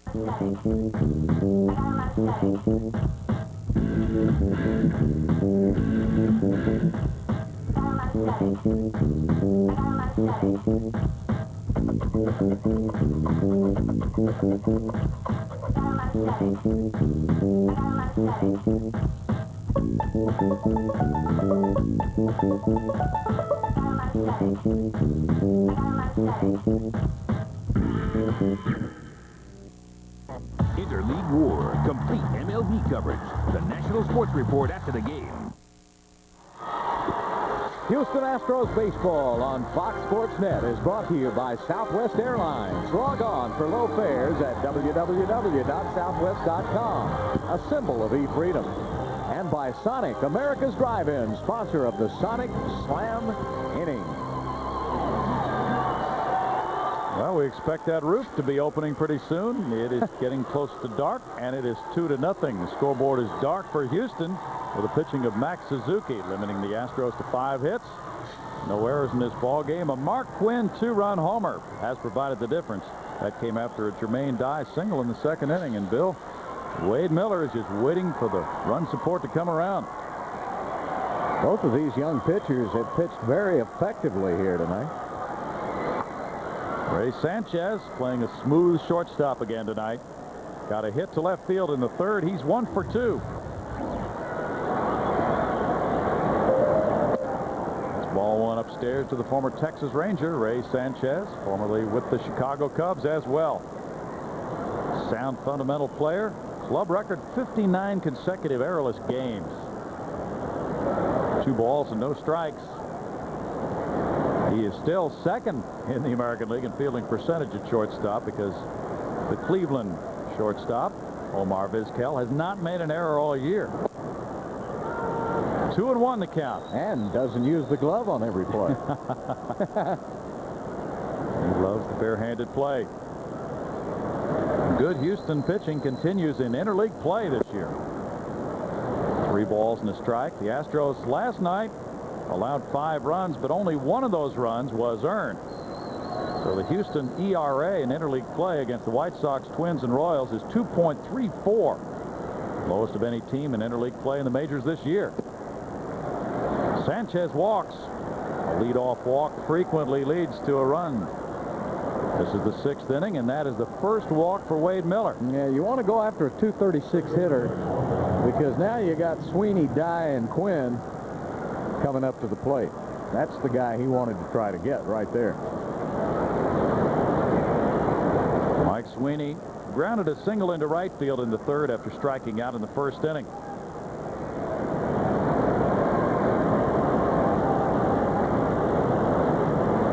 These teams are last in their leagues in ERA. 5.88 for Kansas City, 5.42 for Houston, and it's a 2-0 game in the 6th.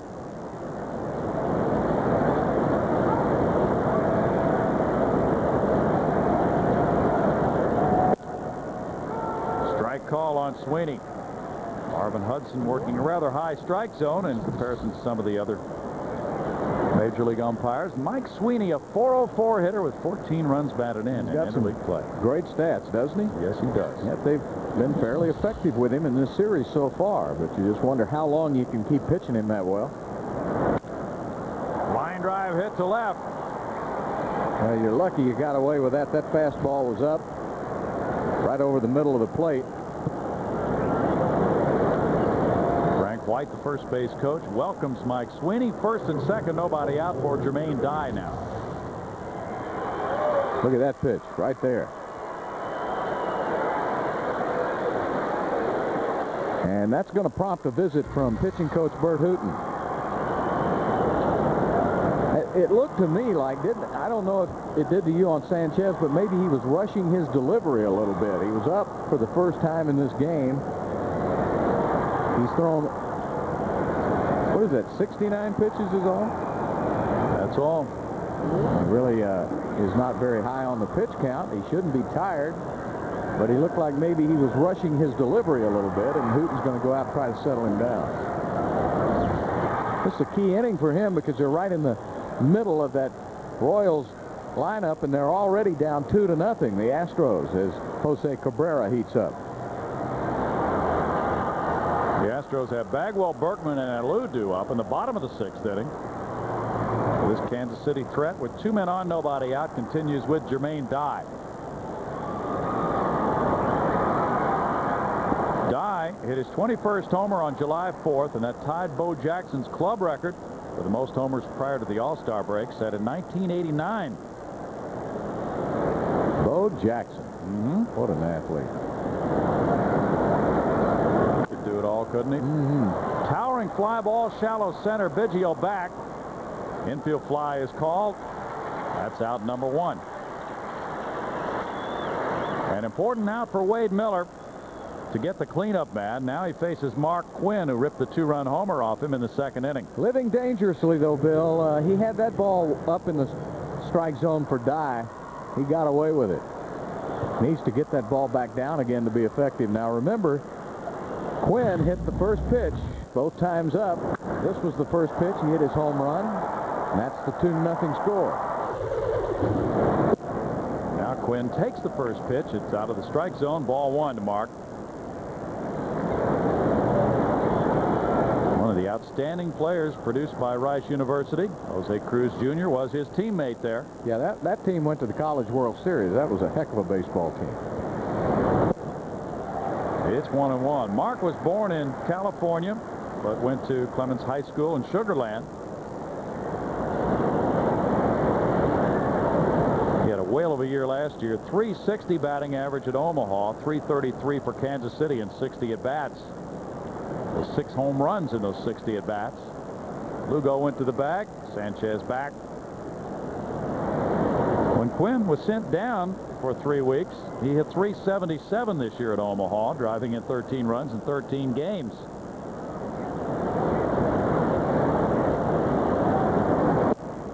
He's out in front, and it's 1-2. The reason he was sent down was that he was not concentrating when he got on base. He was missing some signs, not staying focused.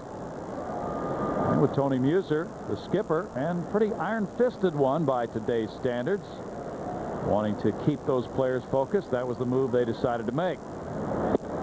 Ooh, he takes a big cut, strikes out. 7 strikeouts for Wade Miller.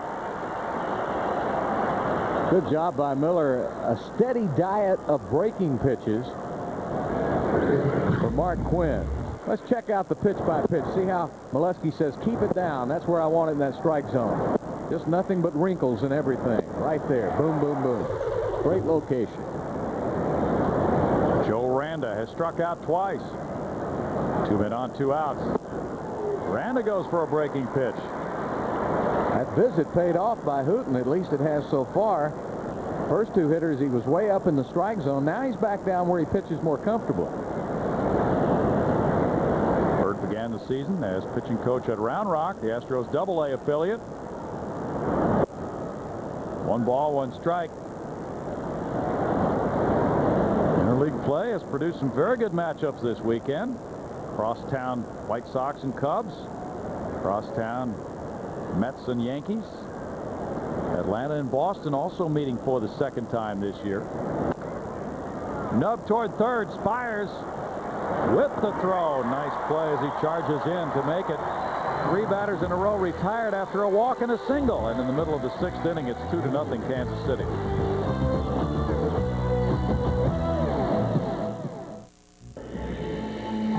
Flying to New Orleans for business?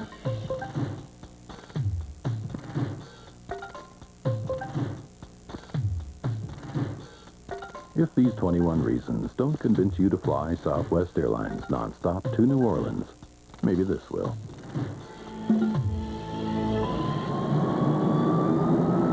Call 1-800-I-FLY-SWA. You are now free to move about the country.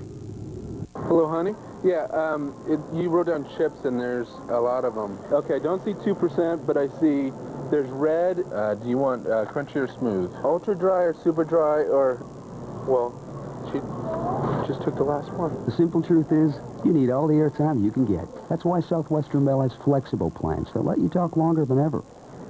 Paper or plastic? Honey, last one I swear. I'm just... She hung up. It's Kansas City 2, Houston nothing on a 2-run homer in the 2nd inning by Mark Quinn. We're headed now for the bottom of the 6th inning. That is our Sonic Slam inning. Here's how it works. If an Astros player hits a home run this half inning, our contestant wins the current jackpot, plus $100 for each additional home run. Steve Schulze of Spring, Texas, is our contestant tonight. And if an Astro hits a grand slam, that's $25,000 for Steve.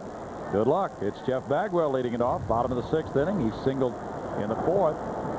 An infield hit. He's 1 for 2, and there's ball 1 from Max Suzuki. 2-0 ball game. Each club has 5 hits and no errors tonight. Lance Berkman's on deck. Moises Alou due up 3rd here in the home 6th. Suzuki has allowed a dozen homers this year. It's 2 balls and no strikes. Pitchers now varying their patterns, going through the order the 3rd time. Bagwell with a very nice homestand underway. Jeff is 3rd in the league in runs scored with 77. Randa, another tough long throw on Bagwell. This time he gets him. Similar to the last play that Jeff gave him in the 4th inning, this time the throw was higher and accurate for out number 1. Randa had him shaded a little closer to the line than he did the last time. Pretty good play. Lance Berkman comes up. He hit a fly ball to left, bounced into a 6-3 double play.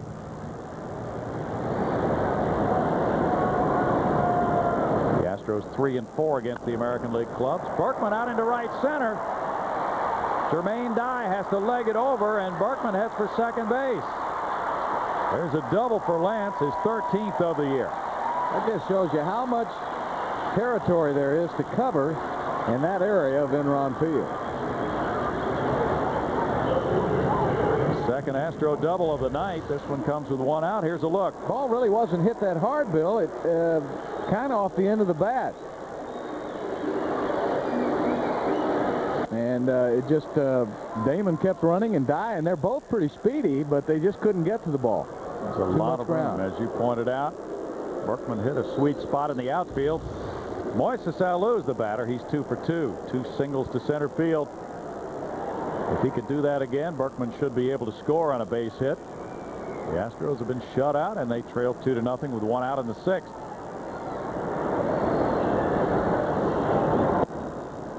That's ball 1 from Max Suzuki with Richard Hidalgo on deck. Suzuki trying to snap a 3-game losing streak. All 3 of his wins have come on the road.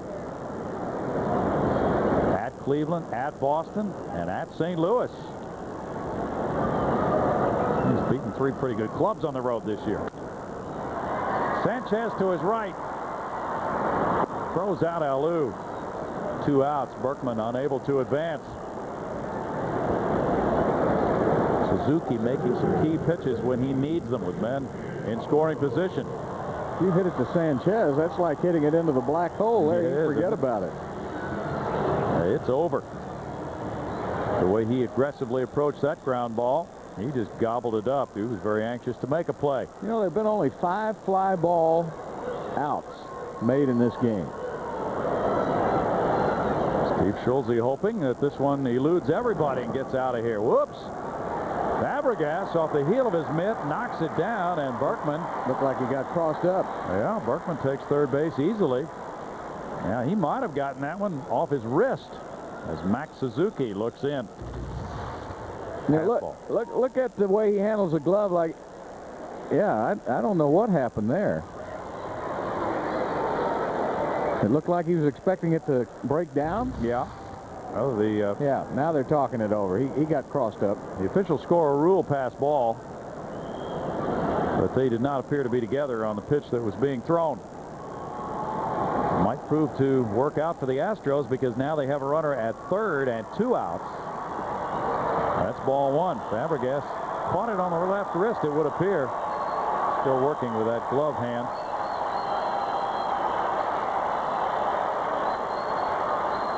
Those catchers are tough, man. Put a little ice on it. This time of the year, the bumps and bruises are accumulating.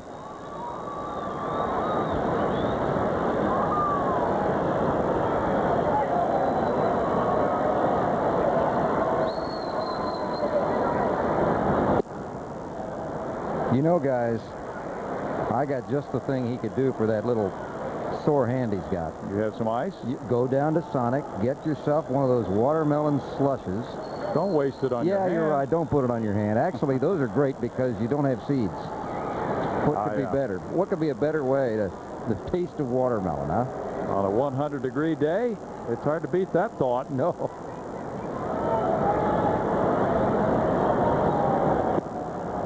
And Bill Worrell has been known to top that off with a double cheeseburger and some tater tots. Number 2, please. Nice stop by Fabregas. Now he calls time runs to the mound. That's the difference in having a runner at third with 2 outs compared to being at second with 2 outs. Fabregas immediately went out. Suzuki now has thrown a couple to the backstop already tonight. And that's another problem. There's Brent Strom calling out. But Mike Covage wants Lance Berkman to be ready if that ball does go back. What Strom was telling his catchers, be careful. They swing a lot on 3-0. They take ball 4 on this one, which is a doggo. Looked like he pitched around Hidalgo. Didn't want to have anything to do with it. Which is rather strange because Mitch Molesky's coming up. Brent Strom coming out. No bullpen action right now. Molesky ripped a double. He scraped a pitch off the ground almost for that double to left field in the 5th inning after striking out in the 2nd. There's the count on Suzuki. Not a particular concern with only 86 pitches thrown. But it's a critical situation in the game with a 2-0 lead and 2 men on. Earlier we saw how well Molesky has hit with men in scoring position. And he is a difficult man to face right now. Well, they're not stalling for any time because there's nobody up in the bullpen. Royals have lost 17 of their last 23. Brent Strom working with his young staff, and Suzuki among those very good arms. They see some progress, certainly. Strom is a good guy to have with a young staff. He's a great communicator. It just takes time. Good teacher. Jay Watazik will be the starting pitcher tomorrow. He's 2-7 with a 5.89 ERA. Jose Lima goes for Houston. He's 1-13. His earned run average 7.52.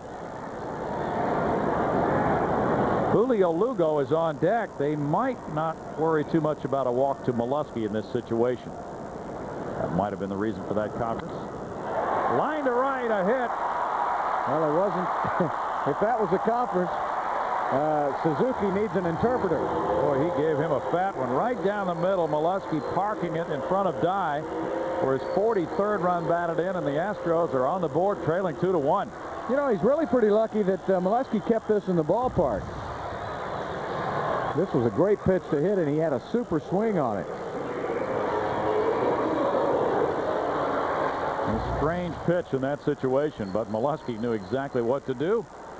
And he gets RBI number 43. He's 2 for 3 now. That's one of the problems Suzuki has had, though. He doesn't have great control. Now, he may have been, I'm sure he was trying to throw it somewhere else, just missed it in the middle of the strike zone. Inconsistency is his biggest problem as a young pitcher. Julio Lugo is 0 for 2. He's taking some wild swings tonight. Like that. Strike one with Darrell Ward on deck to pinch hit for Wade Miller. The Astros have had Jose Cabrera getting loose in their bullpen. Preskins. He's a very aggressive player. And offensively and defensively, everything he does is at 150 miles per hour. That's why it was so surprising to see that fat first pitch to Mitch. 1 ball and 1 strike. 2 of the Royals' top minor league pitchers, Jeff Austin of Omaha, who went to Kingwood High School, first-round draft choice from Stanford University, Chris George of Wichita in the AA ranks. Also another local product from Klein will take part in the All-Star Futures game tomorrow at Turner Field in Atlanta. They are 2 of the up-and-coming Royals prospects on the mound. The U.S. team will face the World team tomorrow in that Futures game.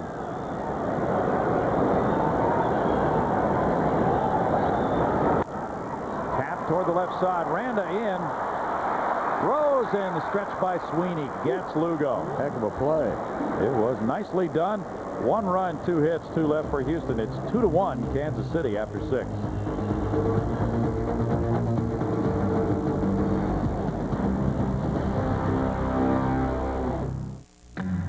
Right now, there's no place cooler on the planet than Sonic. Sonic slushes are a welcome relief for escaping the summer heat. Try our fresh fruit slushes with fresh fruit added right in. Or enjoy your favorite slush in any flavor of the rainbow, like blue coconut, bubble gum, or this month's new watermelon. Only at Sonic, your summer flavor place. And nothing says summer like a fresh BLT. Get one with large tater tots for just $1.99. It's one tasty summer deal. If you were going to build the perfect lawn and garden tractor, what would it look like? Would it have a direct drive shaft? A hydraulic deck lift? What about a cast iron front axle or a welded steel frame? How easy would your tractor be to operate? Would it have power steering and cruise control? How about an automatic transmission? Would your tractor have a cup holder? See, the reason we ask is we've already built that tractor, the Cub Cadet, the world's best designed lawn and garden tractor. Call this number now to find out what makes the Cub Cadet that much better than an ordinary tractor. We'll also tell you the name of a dealer near you. And if you call now, we'll even give you 6 months, same as cash. This is the tractor you've always wanted. The one you should have bought in the first place. The one you'll never want to give up. Cub Cadet. Call now and feel the difference for yourself. This is Fox Sports Net. Astros get a run as we go to the top of the 7th. Coming up tonight, it's the 11 p.m. Regional Sports Report. 30 minutes of nightly news completely dedicated to the home teams throughout the Southwest. For extended regional highlights and in-depth interviews, catch the 11 p.m. Regional Sports Report Southwest Edition. That's tonight, only on Fox Sports Net. And to update you, the Rangers now lead 5-0 in the top of the 4th. Rick Helling against the San Diego Padres right-hander Adam Eaton. Wade Miller stays in the game. Darrell Ward was in the on-deck circle to pinch hit when Julio Lugo made the final out.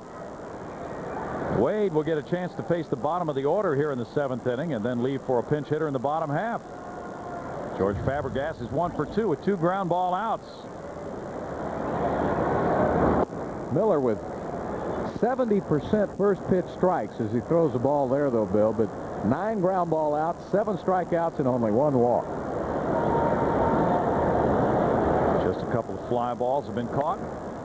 This one over Biggio, and that loops in for a single for Fabregas. Not a well-hit ball, but he found the opening. And the Royals get another base hit, which is number 6 of the night for them. Lead-off single. They had a lead-off walk and then a single in the 6th inning and could not cash. Well, it really hurts a young pitcher to make a, good pitch. And Fabregas, though, to his credit, was able to just muscle it out in the right field. Luis Ordaz comes up. We'll check the on-deck circle. They're going to stay with Suzuki, or at least they have him out there right now. Let's wait. A lot will have to do with what Ordaz does. They do have a pitcher warming up. Spradlin. Spradlin normally gets the closing opportunities, a pretty good percentage of the time for Kansas City. Ordaz has grounded out twice, once to Craig Biggio, the other time to the shortstop Lugo. That's ball 1 to him. So depending on what happens with him, Tony Muser may decide to pull his pitcher back. Suzuki gave up a run and got out of a jam by getting Lugo to end the 6th. Tony manages, even though he's in the American League, he's got a lot of National League qualities. He likes to bunt, likes to move up the runners, play 1 run at a time, but he's swinging away here. 1 ball, 1 strike. Suzuki does have a sacrifice bunt. He's only had 4 at-bats this season, but he has a hit. So even if Ordaz does reach, if it's 1st and 2nd, nobody out, pitcher might stay in to bunt.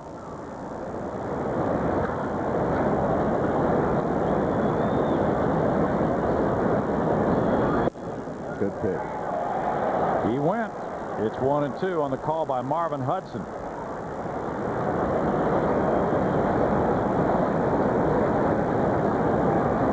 Rockies, with their 6-2 loss to Anaheim, have now dropped 6 in a row.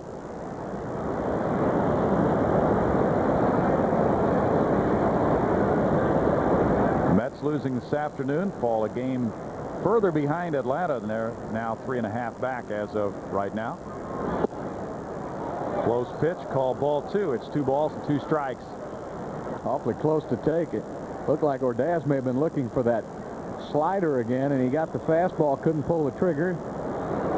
Down just a little bit. Yankees lead the Mets tonight in the bottom of the 5th, 4-2. Chuck Knobloch with a 3-run homer. Into center field. Ordaz singles. Fabregas to second. First and second, nobody out. Now they can bunt. Suzuki strolls to the plate. Frank White welcomes another customer. Now the slider comes. One pitch later. He was sitting right on it. Right back up the middle.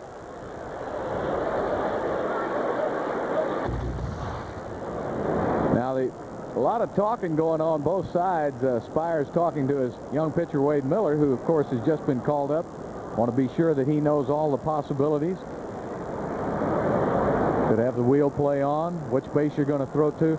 Bagwell, of course, the most aggressive first baseman in covering a bunt in the National League. He will come all the way down the line. If there's any possibility to make the play at third, he'll make it.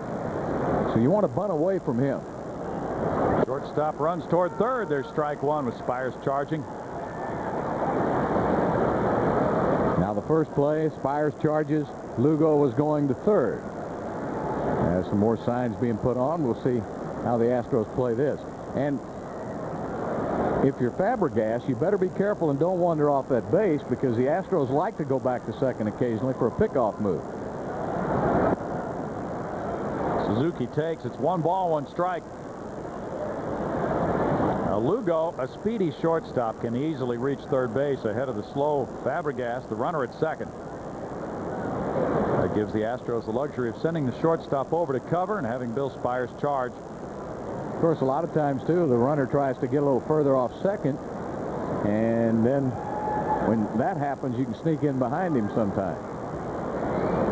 Bagwell moving again toward the plate. And again, Lugo heads toward third, but it's ball 2. Got to throw strikes, too. If you're going to be that aggressive, Bill, sometimes you want him to bunt. Wade Miller backs away. 42,585 the paid attendance tonight, the 16th sellout at Enron Field this year. A bunt is fouled.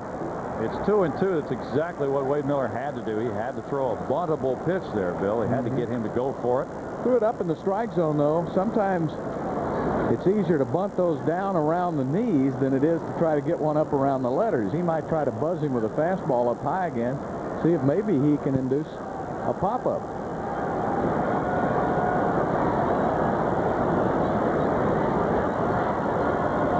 Two and two the count. Suzuki squaring. Looking at ball 3. Now Miller's under the gun. He needs a strike in the worst way here, or at least something that Suzuki will offer at. The Astros attendance average at home is 38,563 before the 42,000 plus tonight. Cabrera in the bullpen. Capacity here just under 41,000 at Enron Field. Bunted and fouled for a strikeout. That's what Miller needed. He strikes out on the foul 2-strike bunt. Max Suzuki. That's number 8 for Wade Miller. Let's look ahead at the Astros' upcoming road schedule, brought to you by La Quinta. As Bill told you, they'll be in Detroit after the All-Star game. 6 o'clock on Channel 51. That's on Thursday, July 13th. On that Friday, it'll be 6 o'clock. And then the Saturday game will be the Fox Net game. Fox Network game, and that's at 12 noon. Brand new Comerica Park. Bert Hooton at the mound. A well-pitched game by Wade Miller. And what happens here in the next few minutes could really determine whether he's a winner or a loser tonight. He trails 2-1. Runners at first and second, 1 out for leadoff man Johnny Damon, who's 0 for 3. You know, there are different ways to play this, too. If the Astros were playing up to expectations, of course, Miller probably wouldn't be up here pitching in this situation, but they might want to see how he does under the gun. Rather than bring in Cabrera in this situation, just see how Miller handles the pressure, how he pitches with runners and the game on the line. Quite a different situation here in Houston than the Astros have had the last several years, because they're 21 games out of first place. Taking a long look at development from this point on for next year to see what players can do. Damon pops it up. Bill Spires is over. It's going to come back. 2 outs. Ray Sanchez will follow. I'll tell you, if the young man can pitch out of this jam, that'll be 2 jams tonight he's been able to pitch effectively out of. He'll show me something. Yes, sir. That'll be a most impressive night. In his only other Major League start last year, he gave up 3 homers, 7 runs in 3 innings. I think he even kind of admitted, though, he didn't think he was ready last year, but he feels like he's pretty much ready this season. Good breaking ball. Strike 1 to Sanchez, who has singled and walked in 3 trips.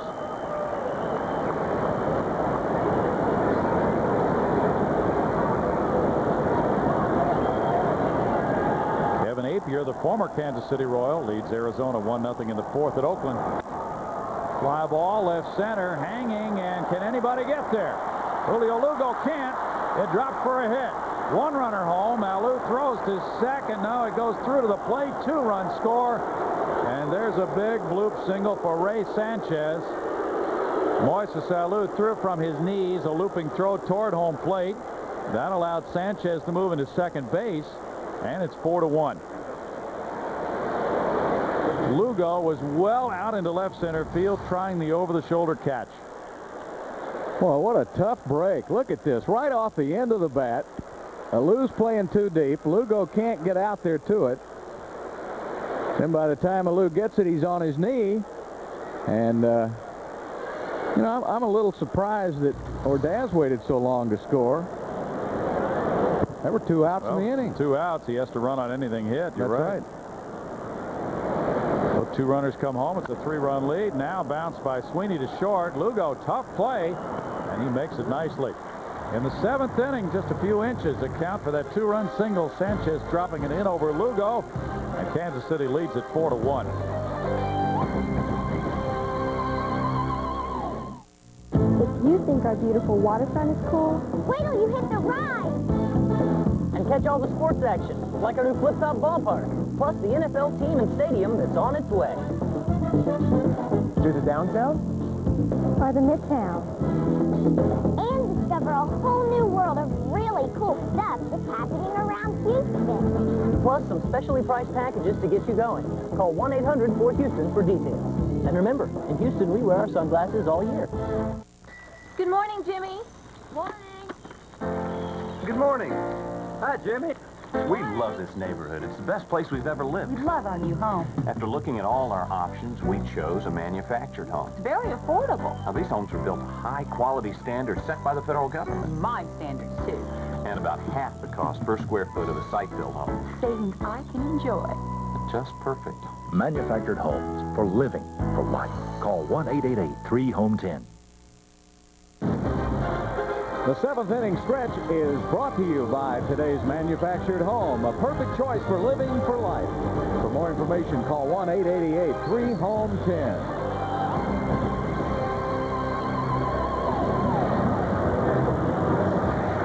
Well, it's a 4-1 ball game here. Kansas City just tacked on 2 on a Ray Sanchez 2-out, 2-run bloop single in the top of the 7th inning. Julio Lugo really hustled out into left center field, but the ball landed just beyond his grasp. And a nice leisurely dinner out at Ruggles in center field is not going to stop their enjoyment of the night, Bill. You think they know what the score is? Probably not. No. They may not even know that Chris Truby is pinch hitting here for Wade Miller. Chris, in his rookie season, hitting .270, 1 homer and 6 runs batted in. He's had 63 major league at-bats, none as a pinch hitter. He's been playing quite a bit of third base since he was recalled after the injury to Ken Caminetti. Wade Miller in 7 innings allowed 8 hits and 4 runs. They strike 1 from Max Suzuki, who gave up a run on 2 hits in the 6th inning. The Astros have stranded 7. The Royals have left 5.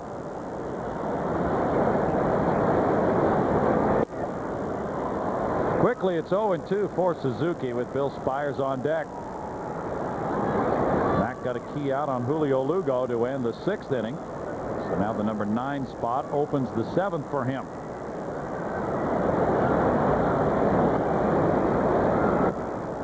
He gets Truby to swing at it. It's still no balls and 2 strikes. He hit it. He He got a piece of it. He sure did, and that was hard to do because that was that tough split-finger fastball of Max Suzuki. Wade Miller had only one walk, and he struck out 8. It was really an outstanding performance by Wade. Quite a difference with that single by Sanchez, providing a 3-run lead. Dye floating back, and in right field, he takes care of out number 1. Coming up tonight on the National Sports Report, it's Venus Williams time at Wimbledon. All-star injuries are cropping up. The Subway Series will have the highlights, the National Sports Report, and that's immediately after the game. Max Suzuki shooting for win number 4 of the year. Has a 3-run lead. Wade Miller out of the ball game, hoping for a Houston rally. Bill Spires is at the plate. He's 0 for 2 with a walk. Jerry Spradlin continues to work in the Kansas City bullpen. Spires runs up, takes strike 1. Bill walked in the 5th inning.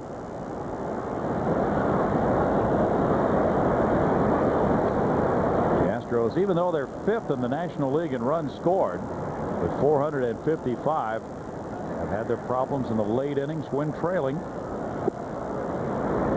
It's 1-1.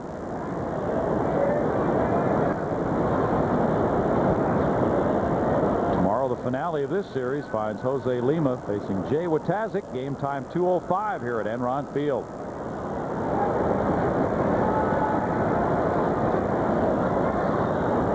A couple of hungry pitchers looking for wins tomorrow. Watazik 2-7.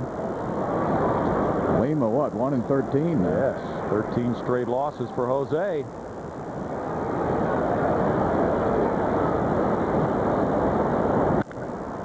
Rips one fair. It hits the railing, comes back toward Jermaine Dye. That'll hold him to a single with Dye's excellent arm. Spires hit it so hard that the ball got quickly out to the right fielder. And Bill now on for the 2nd straight time tonight. Isn't that funny about baseball? Spires hit that ball so much harder than Sanchez did. But Sanchez hit his in the right spot. Right. It was able to just fall in there and score 2 runs.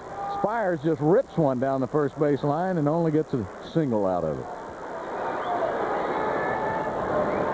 Not how hard you hit them, it's where you hit them. Well, the Astros have Bill on at first. Craig Biggio, the batter, with 1 out.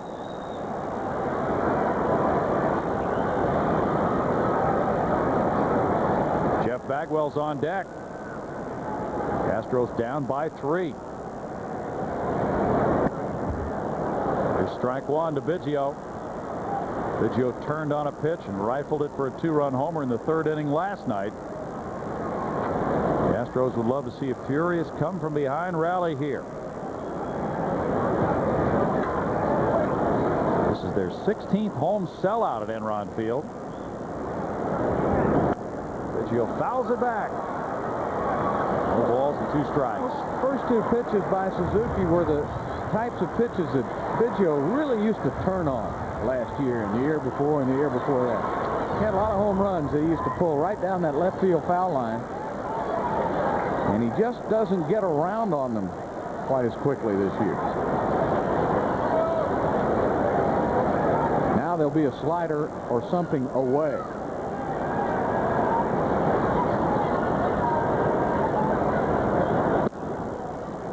One ball, 2 strikes. You see Fabregas saying, keep it down. Don't get up in that strike zone. Could well be the last inning for Suzuki. He's at 104 pitches for the night. He went 7 innings in his last start. A very good start. Brought up 2-0 loss to Detroit. Biggio rolls it to 3rd for Joe Randa. Randa makes the throw to a stretching Sweeney. Spires to 2nd on out number 2. Randa's made some good plays tonight. Tomorrow, the Astros and the Royals will wrap it up at 2:05, and you can get 4 mezzanine tickets, 4 Cokes, 4 hot dogs, and 2 Astros caps for $48 at the Enron Field box office with a label from a specially marked 2-liter Coca-Cola Classic bottle on sale right now. 4 Cokes, 4 hot dogs, 2 caps. That is quite a bargain, isn't it? That means 2 people are going to eat 4 hot dogs and have 4 Cokes. However you want to swing it, that's up to you. It's my kind of deal, man. Jeff Bagwell's 1 for 3. He's hit the ball to Joe Randa the last 2 times. Ball 1 from Max Suzuki. The Astros, when they trail after 7 innings, have a record of 2-40. Wow. Jose Cabrera again working now in the Houston bullpen. Jerry Spradlin in the Kansas City bullpen. Well-pitched game tonight by Max Suzuki, shooting for win number 4.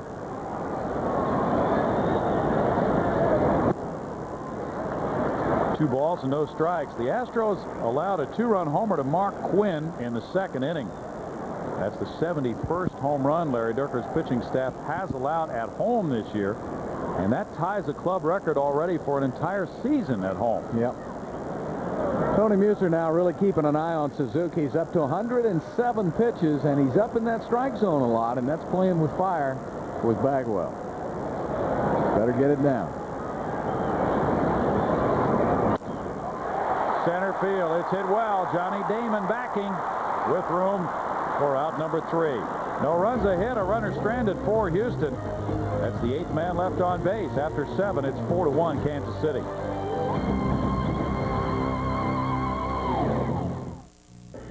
Are you looking for low fares and great service?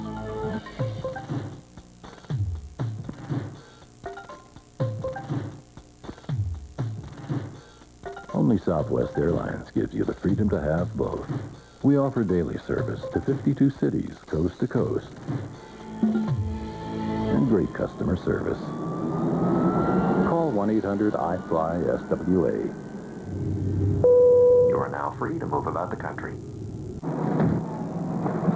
1 copy, please. What? 1 copy, and if you don't mind, I'm in a bit of a hurry. I borrowed this from a friend. Sir, there must be like 1,000,000 trillion pages here. That's all right. I have cash. There's just no substitute for the real thing. Like the real Southwestern Bell Yellow Pages. The one with the most complete information is the only one you'll need. You're not doing those on white paper, are you? Now, the Southwest has a nightly sports report dedicated to hometown teams, home team highlights. It's 30 minutes a night of the Southwest sports scene and nothing but. The 11 p.m. Regional Sports Report, Southwest Edition. Royals trying to hold on for the win, leading at 4-1 as we go to the top of the 8th. Coming up tonight on your 11 p.m. Regional Sports Report, we'll have a recap of the Padres-Rangers game, Cowboys camp, and the WNBA All-Stars have been selected. All this and more on the 11 p.m. Regional Sports Report. Here's Jose Cabrera. There's the report on him, Bill. Well, he's got a good fastball. He can get it up in the low 90s. Pretty good slider. He can turn it over. He can sink it. But not having the type of year that he had last season. He really came on strong. They brought him back up at the end of last year, and he ended up being the #1 setup man for Billy Wagner. But there are a lot of things the Astros did well last year that they're not doing this season. The bullpen has been of major concern, and with Octavio Dotel being moved to the bullpen, the Astros are hoping he takes to that very well so that maybe in spring training next year, that will give them a good 1-2 punch with Billy Wagner coming back. They need to get Cabrera going, too, because he's one of the fine young arms in the organization. He's right into the meat of the order here. Jermaine Dye batting in the 8th inning. Dye is 1 for 3. There's ball 1 from Cabrera.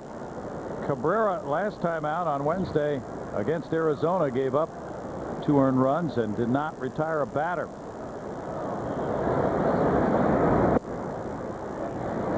It's 2 balls and no strikes. The Astros had an 8-5 lead in the 7th inning. And he did not get an out in that game. The Astros went on to lose at 12-9. Ripped to left field. Into the Crawford boxes for a line drive. Jermaine Dye homer, his 22nd of the year. Kansas City leads at 5-1. Second home run of the night by the Royals.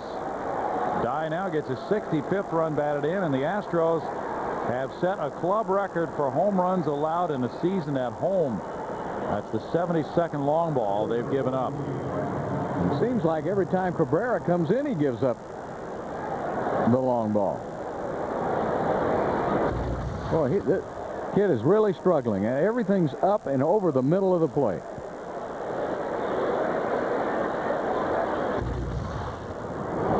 Two long balls for Dye. Mark Quinn takes ball one upstairs. Germain makes it a 5-1 game, and he adds to his all-star credentials. Invoking the name of Bo Jackson with what he has done to this point in a little over a half season. 1 ball, 1 strike. I don't know if you can hit him that far. Yeah. Fouls it back. 1 ball and 2 strikes. Well, this is now the Kansas City club record for most homers prior to the All-Star break. Breaking that tie with Bo Jackson, set in '89 when Jackson hit 21. That's number 22 for Mr. Dye. 370-footer to the Crawford boxes. 2 balls, 2 strikes. The Astros overall have now given up 133 homers, home and away this year. And that's more than any other National League club. Royals have given up more than any other American League club. They lead the majors in home runs allowed. A hanger out into left center brings in Alou. There's 1 out. Wade Miller did such a great job of keeping the ball in the park. He did give up Quinn's homer, but almost everything else was on the ground.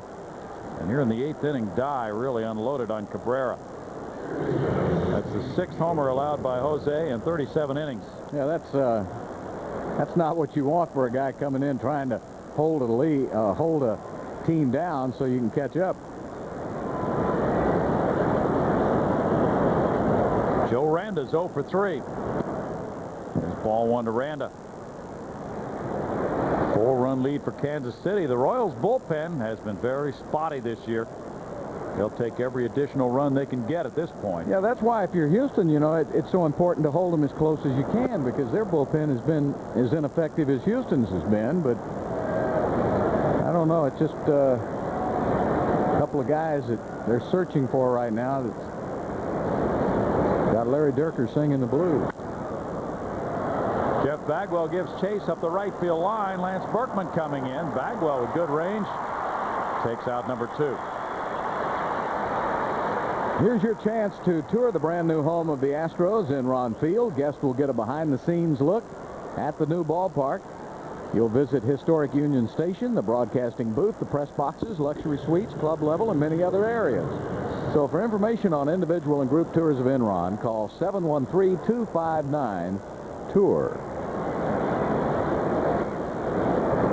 George Fabregas started the big 2-run rally in the 7th inning with a looping single just over Craig Biggio. There's ball 1. His hit just barely reaching past Biggio's glove into right field. And then the 2-run single by Ray Sanchez, a pop fly, eluding Lugo, Hidalgo, and Alou. Foul back. 1 ball, 1 strike.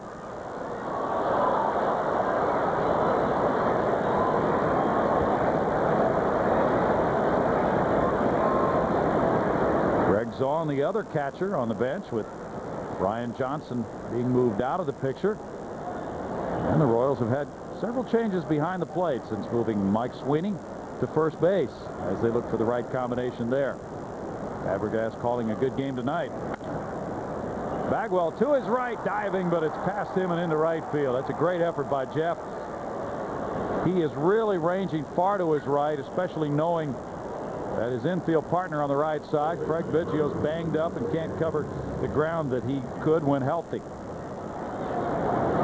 But Bagwell has always been very aggressive in going to his right for balls.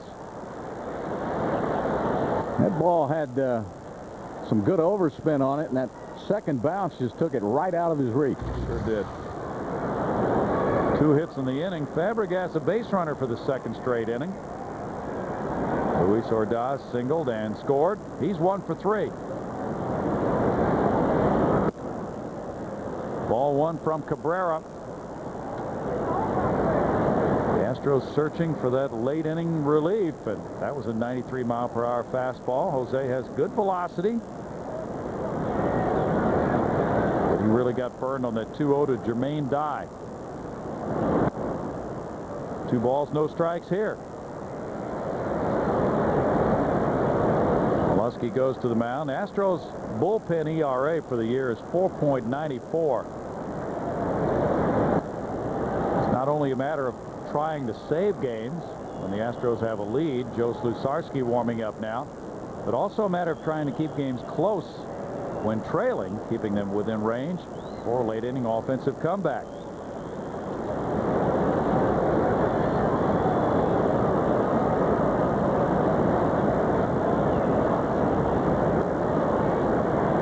It leads to a feeling on the part of the offensive club that maybe some nights 7, 8, 9 runs may not be enough to win. Well, I think it's a rebuilding of the, you know, when the Astros came over to Enron Field, they came over with a staff that was primarily a fly ball pitching staff, and they're going to have to rework it, and they've tried doing that now. Mark Valdez has been added to the team. He's got a good sinker. Powell has a good sinker when he comes off the, Jay Powell comes off that injured list. There's a hit into left field. Ordaz is 2 for 2 in the last 2 innings, as is Fabregas, who goes to second. So these 7 and 8 hitters are doing a job here at crunch time for Kansas City, and now Larry Dierker's on his way to the mound. Yeah, this is what concerns Astros management is somebody like Jose Cabrera, who's considered one of the bright spots on the young arms in the organization, is really struggling, and everything they're hitting is hard off of him. And I don't know if they're going to have to send him back and have him work on something, but it's really been a struggle for Jose. The call's gone out to the bullpen. It's time for a Southwestern Bell pitching change. We'll be back in a moment. Hey, Birkin, ¿qué pasó? Try these jalapeno poppers for just 99 centavos with your Texas double whopper. Try the new jalapeno poppers from Burger King. A combination of creamy cheddar cheese and mild jalapenos for only 99 cents. That go great with a Texas Double Whopper value meal. Hey, baby, get my soul. 5-1.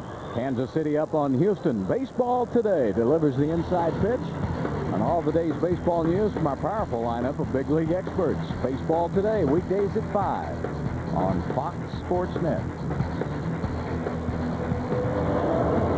Right-hander Joe Slutsarski comes in to try to put out the fire here with 2 men on and 2 outs. He's 1-5 with 1 save and a 4.25 ERA, Bill. Seen a lot of action since they called him up. He's pitched 18 innings over the past 10 outings. And he's worked 3 or more innings 3 times so far this season. All they're concerned with right now that he get 1 out. Has a good sinker, keeps it down low, can get some ground balls for you. Pinch hitter for Max Suzuki, who pitched very well tonight, is Todd Dunwoody. Dunwoody, a .209 hitter, has 1 homer and 3 runs batted in. He was 0 for 1 in last night's game. Suzuki just gave up 1 run, which was unearned because of the pass ball. 1 hop to Biggio. And he takes care of Dunwoody to end the 8th inning for Kansas City with a run scoring on 3 hits and 2 men left. Moving to the bottom of the 8th, it's 5-1 Royals.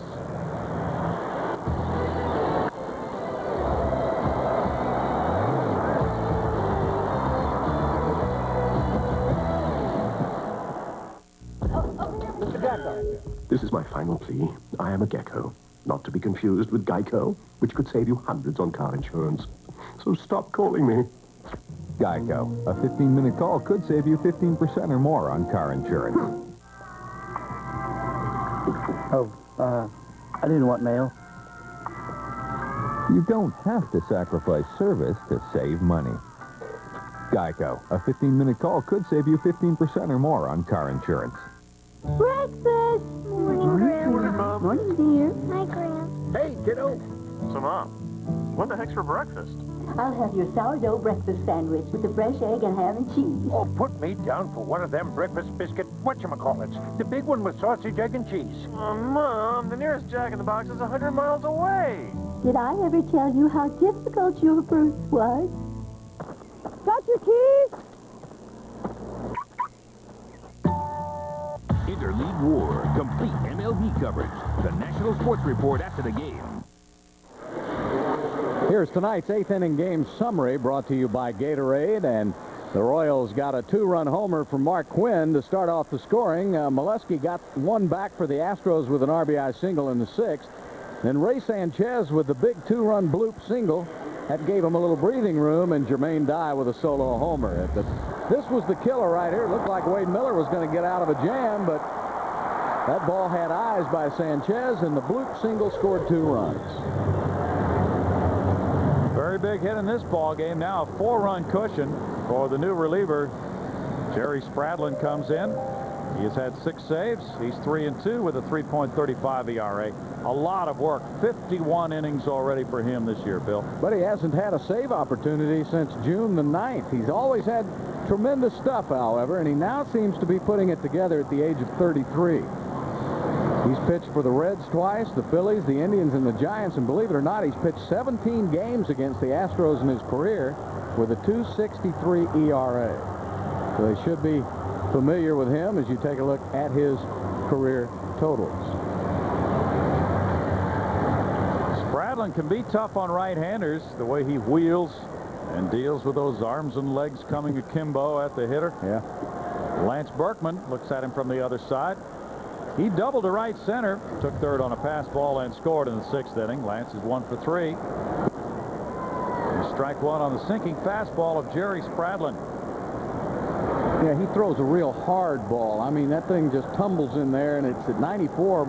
He'll get it up to 94, 95 miles per hour. A Kevin Brown type of hard sinking fastball. He hasn't had a save since June 5th at St. Louis. Fly ball to left. Mark Quinn waiting. For the 2nd time tonight, he retires his former Rice University teammate, Lance Berkman. There's 1 out. The Royals bullpen has won 23 games and lost 14, but has blown more saves than it's gotten. 15 saves, 17 blown saves, with an ERA of 5.41 for Tony Muser. Yeah, Spradlin's kind of the leader of that bullpen by committee. One of 4 Royal pitchers to have a save this season. Moises Alou has 2 singles and a ground out tonight. That's a foul ball for strike 1.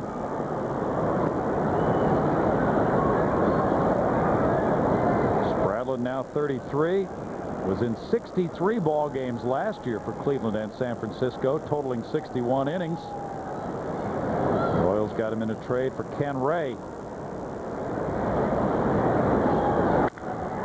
That's ripped to the Crawford boxes. Home run, Moises Alou, number 14. And the Astros trail it by 3, 5-2, as Alou gets his 3rd hit of the night. Obviously, Bill, that missile defense system is not working. That thing was in orbit, wasn't it? Yeah. Boy, he's really in a nice groove right now. He's just smacking line drives. He turned on this one and lifted it a little bit more. For number 14, giving him 46 runs batted in. And this is why you want that bullpen to be able to hold a team close, because in this ballpark, you're always going to be able to score runs late. Richard Hidalgo has been on twice with a single and a walk. It's a 3-run lead now, and that's ball 1. Since there was a 4-run lead when Spradlin came in, it's not a save opportunity for him. He could help out in that regard. 2 balls, no strikes. Well, Kansas City has fared much better in 1-run ball games, 14-9. That has Houston 3-19.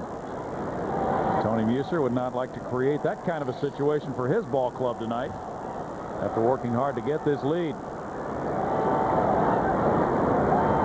That's the most amazing figure, 3-19 on 1-run games, because, but of course it all goes back to Billy Wagner in that injury. Now, Wagner was just almost an automatic for the last 2 or 3 seasons. Whenever the Astros had a lead and turned it over to Wagner, well, it was over. And that's a shock to your system when a guy goes out with an injury and you don't have any preparation time to try to fill in the void. You know, had it happened in spring training, or they'd have had a chance to work on the bullpen, but it has really been tough on the Astros. Moises Alou's home run measured at 355 feet. It's hit number 9 for the Astros. They trail it by 3. It's 3-2 now. Mitch Molesky on deck. Nobody warming in the Kansas City bullpen. Royals had Jeff Montgomery, a great closer for many years. He has retired. Last year, their bullpen was really slumping. And that has continued this season. They had more blown saves than saves last year as well. Broken bat roller. Ray Sanchez gobbles it up. Gets a doggo. 2 outs. Mr. Automatic at shortstop, right there behind Omar Vizquel. Yeah, you know, he's worth his weight in gold for every play he makes. He's also driven in 2 of the big runs tonight. Molesky has 2 hits. He had an RBI single in the 6th inning. At that point, the Astros trailed 2-1 when Molesky drove in Berkman. Julio Lugo's on deck here in the 8th. Royals will not really arrange their bullpen the way many clubs will. They don't have a strict 1-inning policy for their closer. Strike call. They typically bring in pitchers who work 2 or 3 innings. The pitcher is pitching well. Tony Muser has a tendency to try to leave him in the game if possible.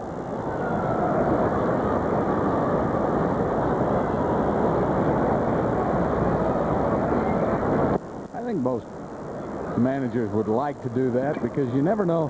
If you've got a guy out on the mound who really is in good rhythm and's got good stuff, you don't know what the guy down in the bullpen's got unless he's just a super pitcher on your staff. But if they're all about equal and you got a guy throwing well, stay with him.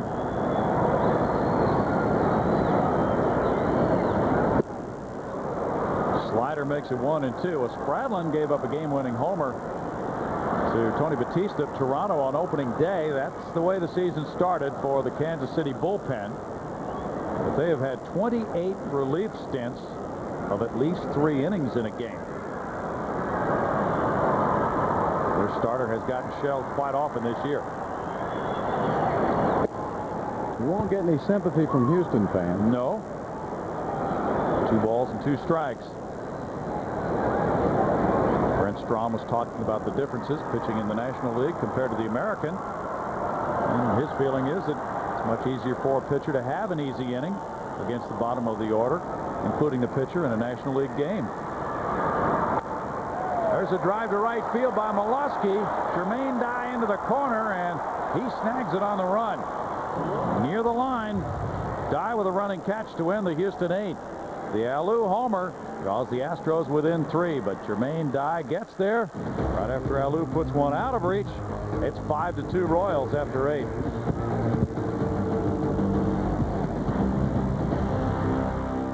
$20,000 screaming fans, big-time guests, and the undisputed king of smack. What is up? The Jim Rowe World Tour from Cleveland, Wednesday night at 8 on Fox Sports Net.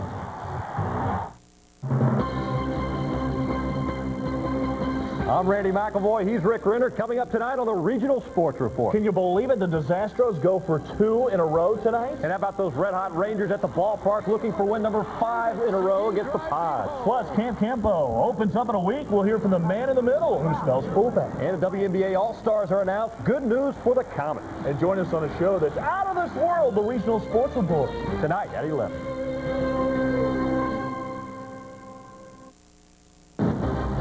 Houston Astros baseball on Fox Sports Net is brought to you by Aflac. Without it, no insurance is complete. And by Geico Direct. Well, the roof has not opened tonight. That has been a surprise. Greg Lucas has a theory on that. It's a 5-2 game going to the 9th inning now. 52,585 tickets sold for this one. Top of the order against Joe Slusarski. Johnny Damon looks at ball one.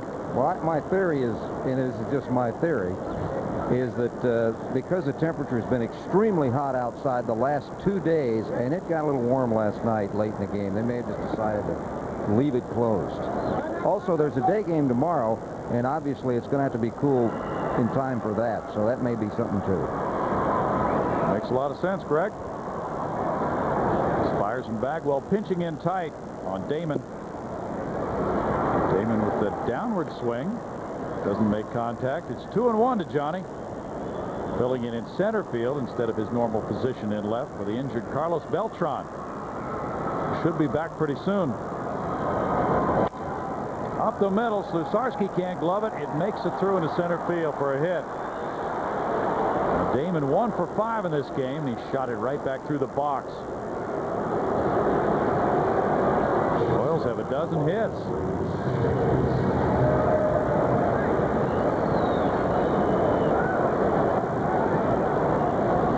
Only Joe Randa, who's 0 for 4, and the pitcher Max Suzuki, among the 9 starting players, have not had hits tonight. Ray Sanchez has had a couple and a walk. His pop fly 2-run single, probably the biggest hit of this one tonight. Slusarski with a high throw. Bagwell has to come off first base. Damon is the leader in steals in the American League with 22 in 27 tries. Last year, Johnny scored 101 runs. He's on a pace to top 100 for the 3rd consecutive year. And he moves himself around by stealing quite often. Pitch out. Yep. 1 ball, no strikes. How's he done for his career? 78% successful. And Molesky is just the opposite side of the percentage in throwing out runners. He's going. Fly ball. Lance Berkman going back into right. He's there for the catch. Damon back to first. The throw goes that way, and he hurries up to get there. Bagwell blocks the ball. It's out number 1.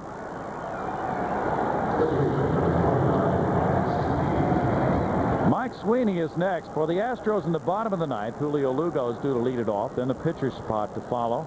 And Bill Spires to bat 3rd. Royals do have some activity in their bullpen. And nobody throwing at the moment. Ricky Batalico is starting to throw. And he might be coming in. We'll see how the 9th inning goes here and see if they get more runs. But Batalico also can be used to close. Yankees are still leading the Mets 4-2, bottom of the 8th inning. At the stadium in New York, Mike Stanton in relief of Roger Clemens. Runner goes. No throw by Molesky. That was a tremendous jump for Johnny Damon, who gets his 23rd steal of the year. Pitcher indifference. Oh, okay. Pitcher indifference. Yeah, that's... Look, he never looked at first. I mean, you've got to look over there. Well, Mitch was wise not to even venture a throw because Damon had that base stolen easily. Hit hard, and it trickles behind Spires, who got a glove on it, but Sweeney reaches on a hot shot on the ground. That ball really ripped. Well, that ball just ate him alive right there.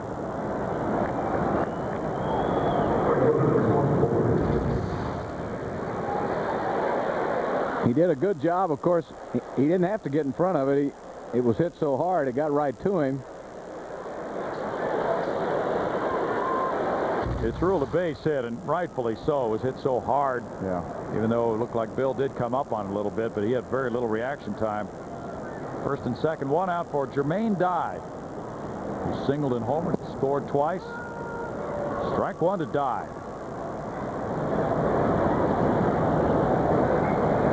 Tony Muser said he just wanted him to play hard and play every day and play through some painful situations. He had not really been an everyday player before he got to Kansas City. Playing with some minor injuries is a part of it in the big leagues. Runners go. Throw to third. Out. Damon gunned down by Molesky. I don't know why Dale Scott, it looked like Scott wasn't sure if Spires kept the ball or not. He waited a long time before he made the out sign. And Spires may have bobbled this ball just a little bit. And here comes Damon. And boy, I don't know, Bill, if he got him or not. It looked like he may have tagged him. Yeah, tagged him on that right foot. Now, did he have the left foot in ahead of that? Who cares, right? He's out. That's Molesky does. It'll help his throwing percentage. Sweeney advances to second on the caught stealing at third. Pitch to Dyes, ball 2. 2 balls and a strike. So Damon gunned down at third by Mitch. He's had throwing problems this year, but that was a good play. He's made some good throws on just instinctive plays when he hasn't had much time this year. That's ripped foul. Tell you what, Dale Scott did a good job of getting out of the way of that. Yes, he did. He said the heck with making a call. Whew. That ball was ripped. I'll tell you, Slusarski's not fooling anybody. He didn't know which way to go. That ball was zeroed in. Molesky had thrown out only 8 of 46 before tonight. 17%. Rich Dower better hang loose. He's kind of turned around in that third base box.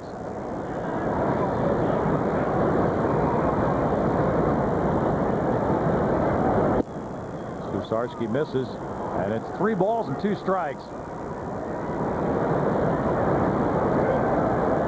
Joe's last outing Tuesday against Arizona, he gave up 4 hits and 2 runs in 2 innings. He's allowed runs in each of his last 4 outings now.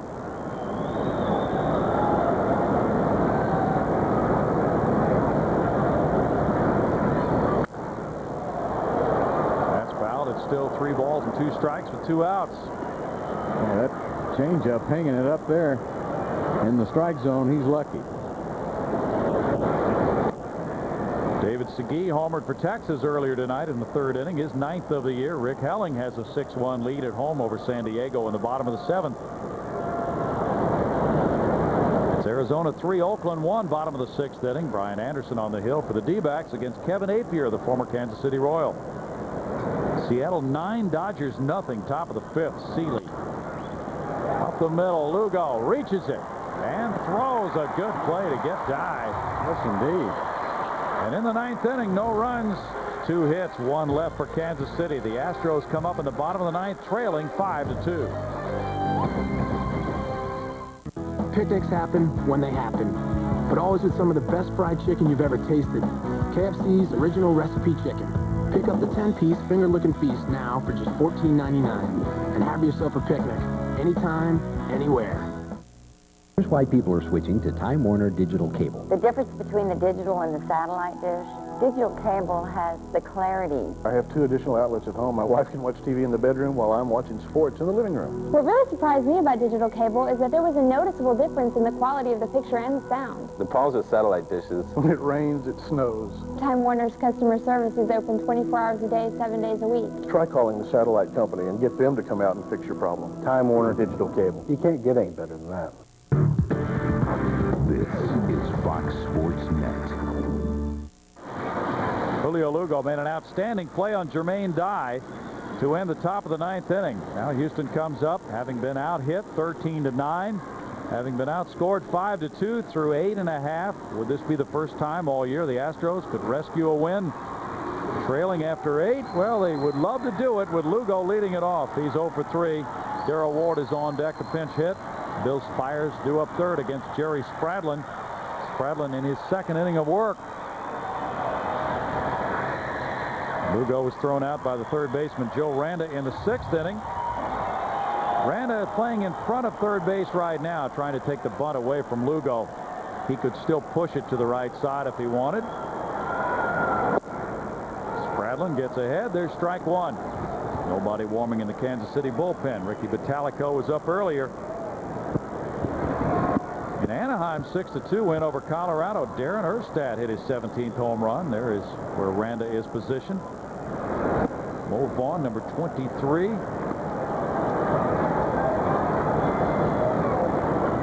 had a bunch of home runs in that game, with Kenny Hill squaring his record at 5-5 with a win. Shumpert went deep for Colorado. Garrett Anderson hit number 25 and Molina number 11. No balls, 1 ball and 2 strikes rather. Darren Erstad is on a pace to break the Major League hit record, 257, set in 1920 by George Sisler. He has had a sizzling first half.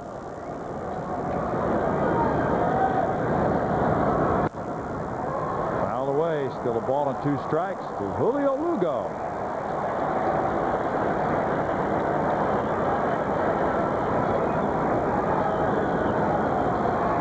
Gagne started for the Dodgers with Seattle leading it now 9-0, bottom of the 5th inning. John Olerud hit number 8. Aaron Seeley shooting for win number 11. There's Spradlin striking out Lugo to open the 9th for the Astros. Good changeup for out number 1. Well, it really was. Dropped right out of that strike zone. That's a great pitch.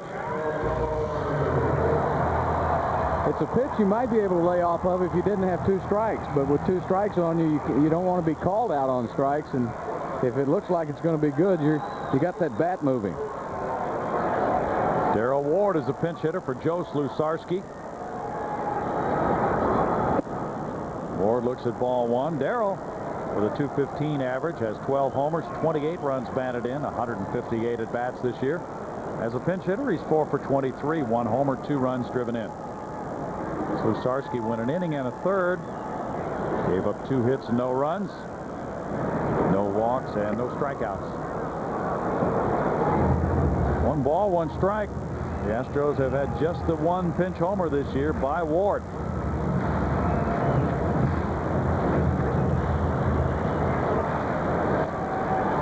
Kansas City trying to square this series. Send it to a rubber game tomorrow with Jay Watazik to face Jose Lima. 2:05 game time tomorrow. 1 ball and 2 strikes. Spradlin has a career record of 1-0 against Houston with a 2.63 ERA.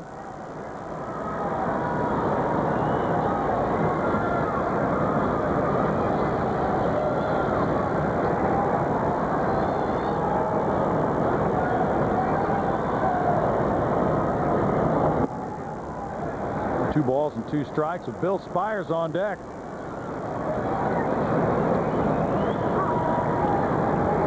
Andy Ashby won for the Phillies 13-4 over Baltimore and Jose Mercedes tonight.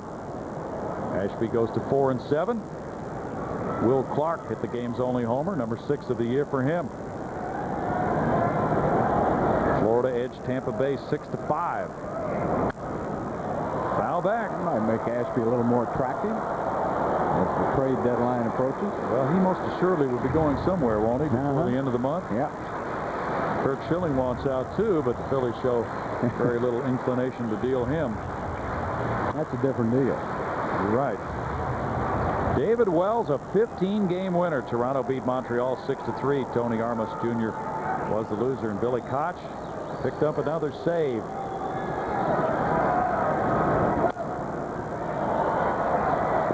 Out of play for Joe Randa and George Fabregas to the fans behind the Kansas City dugout as the Royals make their first trip to Enron Field. Houston was in Kansas City last year for interleague play. As far as next year's schedule, we can only speculate at this point, but it's already been etched in stone, so to speak, by the Commissioner Bud Selig. The Astros and Rangers will play home-and-home series, so that'll mean one of these clubs playing the Astros this year will not be playing them next year. But they may rotate to another division entirely in the American League too, Bill.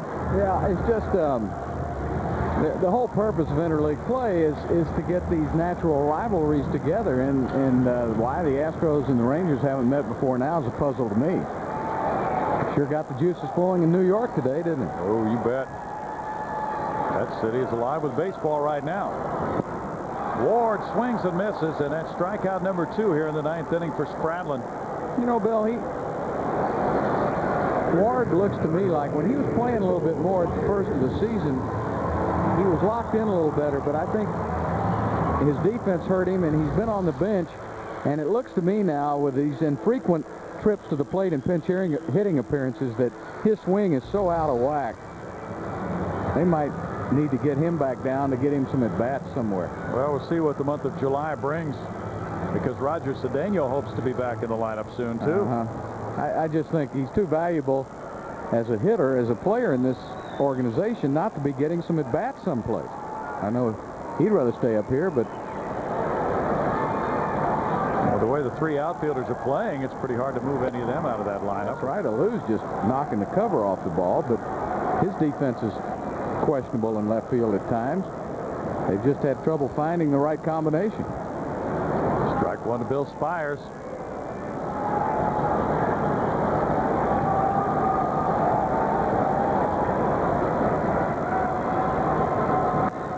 Spires fouls it back, 0-2. Pedro Martinez, I believe, had 115 last year at the All-Star break. David Wells now a 15-game winner this year. Chris Benson won his 8th for the Pirates. They topped Minnesota 4-1. Mike Williams got the save. There's Zahn. He may be catching tomorrow. Day game after a night game. Milwaukee leads Detroit 2-1. Bottom of the 8th. 1-2. Max Suzuki, a big part of the story of this game. He did not allow an earned run in 7 innings. Well, he looked pretty good, didn't he? He sure did. Good young pitcher. And he could be 4-3 in a few minutes.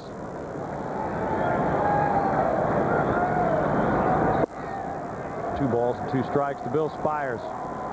Greg Biggio's on deck. Oh, Spires can reach, and Biggio gets on.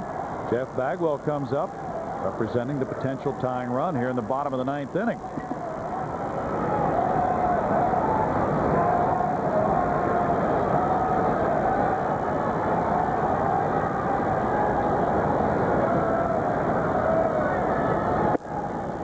Spires works the count full. That's a good comeback by Bill. Sure is. He is really concentrating on this at bat. Game on the line with 2 outs. Bottom of the 9th inning. He knows that it's imperative for him to reach base if the Astros have any hope at all, and he's looking over everything very carefully. Target down and in. Pops it up. Fabregas back. That's the way it ends, with Kansas City squaring this series at 1 game each. The Astros go out in order in the bottom of the 9th inning. Spradlin pitching the final 2. Max Suzuki goes to 4-3 with a win. The loser and a tough luck loss, Wade Miller. He is 0-1. Kansas City takes this one, and the final is Kansas City 5 and Houston 2. You know, Bill, I really was impressed with the way Wade Miller pitched tonight. Max Suzuki, of course, we've talked about. He went 7 innings. Miller went 7 innings. Gave up 8 hits, but he struck out 8 and really gave up 4 runs, but 2 of them were a bit tainted off. But I really like the way he pitched. The fact of the matter is you had 2 young pitchers going head-to-head, and tonight Kansas City had just a little bit better pitching. And they had Jermaine Dye hitting that home run in the 8th inning for the insurance run. Yeah, both bullpens have suffered so much this season, and again we see the problem the Astros have had is when Larry Dierker goes to his bullpen for middle relief, he doesn't always get the relief. Jose Cabrera with a tough job tonight. Now Greg is ready on the field. Greg? .380 batting average when he was at Rice University his last year. He comes into Enron Field playing his first series as a Kansas City Royal. Mark Quinn hits a big home run that really was the difference in the game, in the sense that once you got the lead, you never gave it up. Yeah, you know, it was good to get the team, 2-run lead early on, because it's something to build on. Max Suzuki pitched a great game, and we just stayed behind him the whole night. You've been a designated hitter a lot this year, but of course here playing these interleague games, you're out in the outfield again. I know you've done that a lot starting in college. But would you like to play more in the outfield? Oh, definitely. DHing gets kind of old when you just sit on the bench all night and you come up to hit 4 or 5 times. You really don't feel like you're in the game, and sometimes you don't feel like you're a part of the ball club. But, I take what I can get. Any playing time is good time for me. Well, it all started here, really. I guess your recognition started playing in high school and also then at Rice. You and Lance Berkman on the field at the same time. You played against Jose Cruz Jr. That must be a thrill, all three of you at one time teammates in college. Yeah, definitely. You know, it's good to see all of us make it to this level, and now it's just time to have fun and relax and go out and play baseball and have a good time. And then we got Coach Graham, coach for Rice, came out and watched me and Berkman battle it out the last 2 nights. I'm sure he'll be out tomorrow afternoon. Well, I imagine, Bill, that Coach Graham, of course, is very proud of what these two young men have been able to accomplish. And his program is one of the reasons why they're up here in the major leagues. In fact, Houston is blessed to have 2 great college programs. Rice, the last couple or 2 years out of the last 4 has been to the College World Series, and the University of Houston almost got there this year. So 2 fine baseball programs. In fact, the Cougars had 8 youngsters drafted in the Major League draft this year. So Quinn and Berkman having some great success, and of course Jose Cruz Jr. too.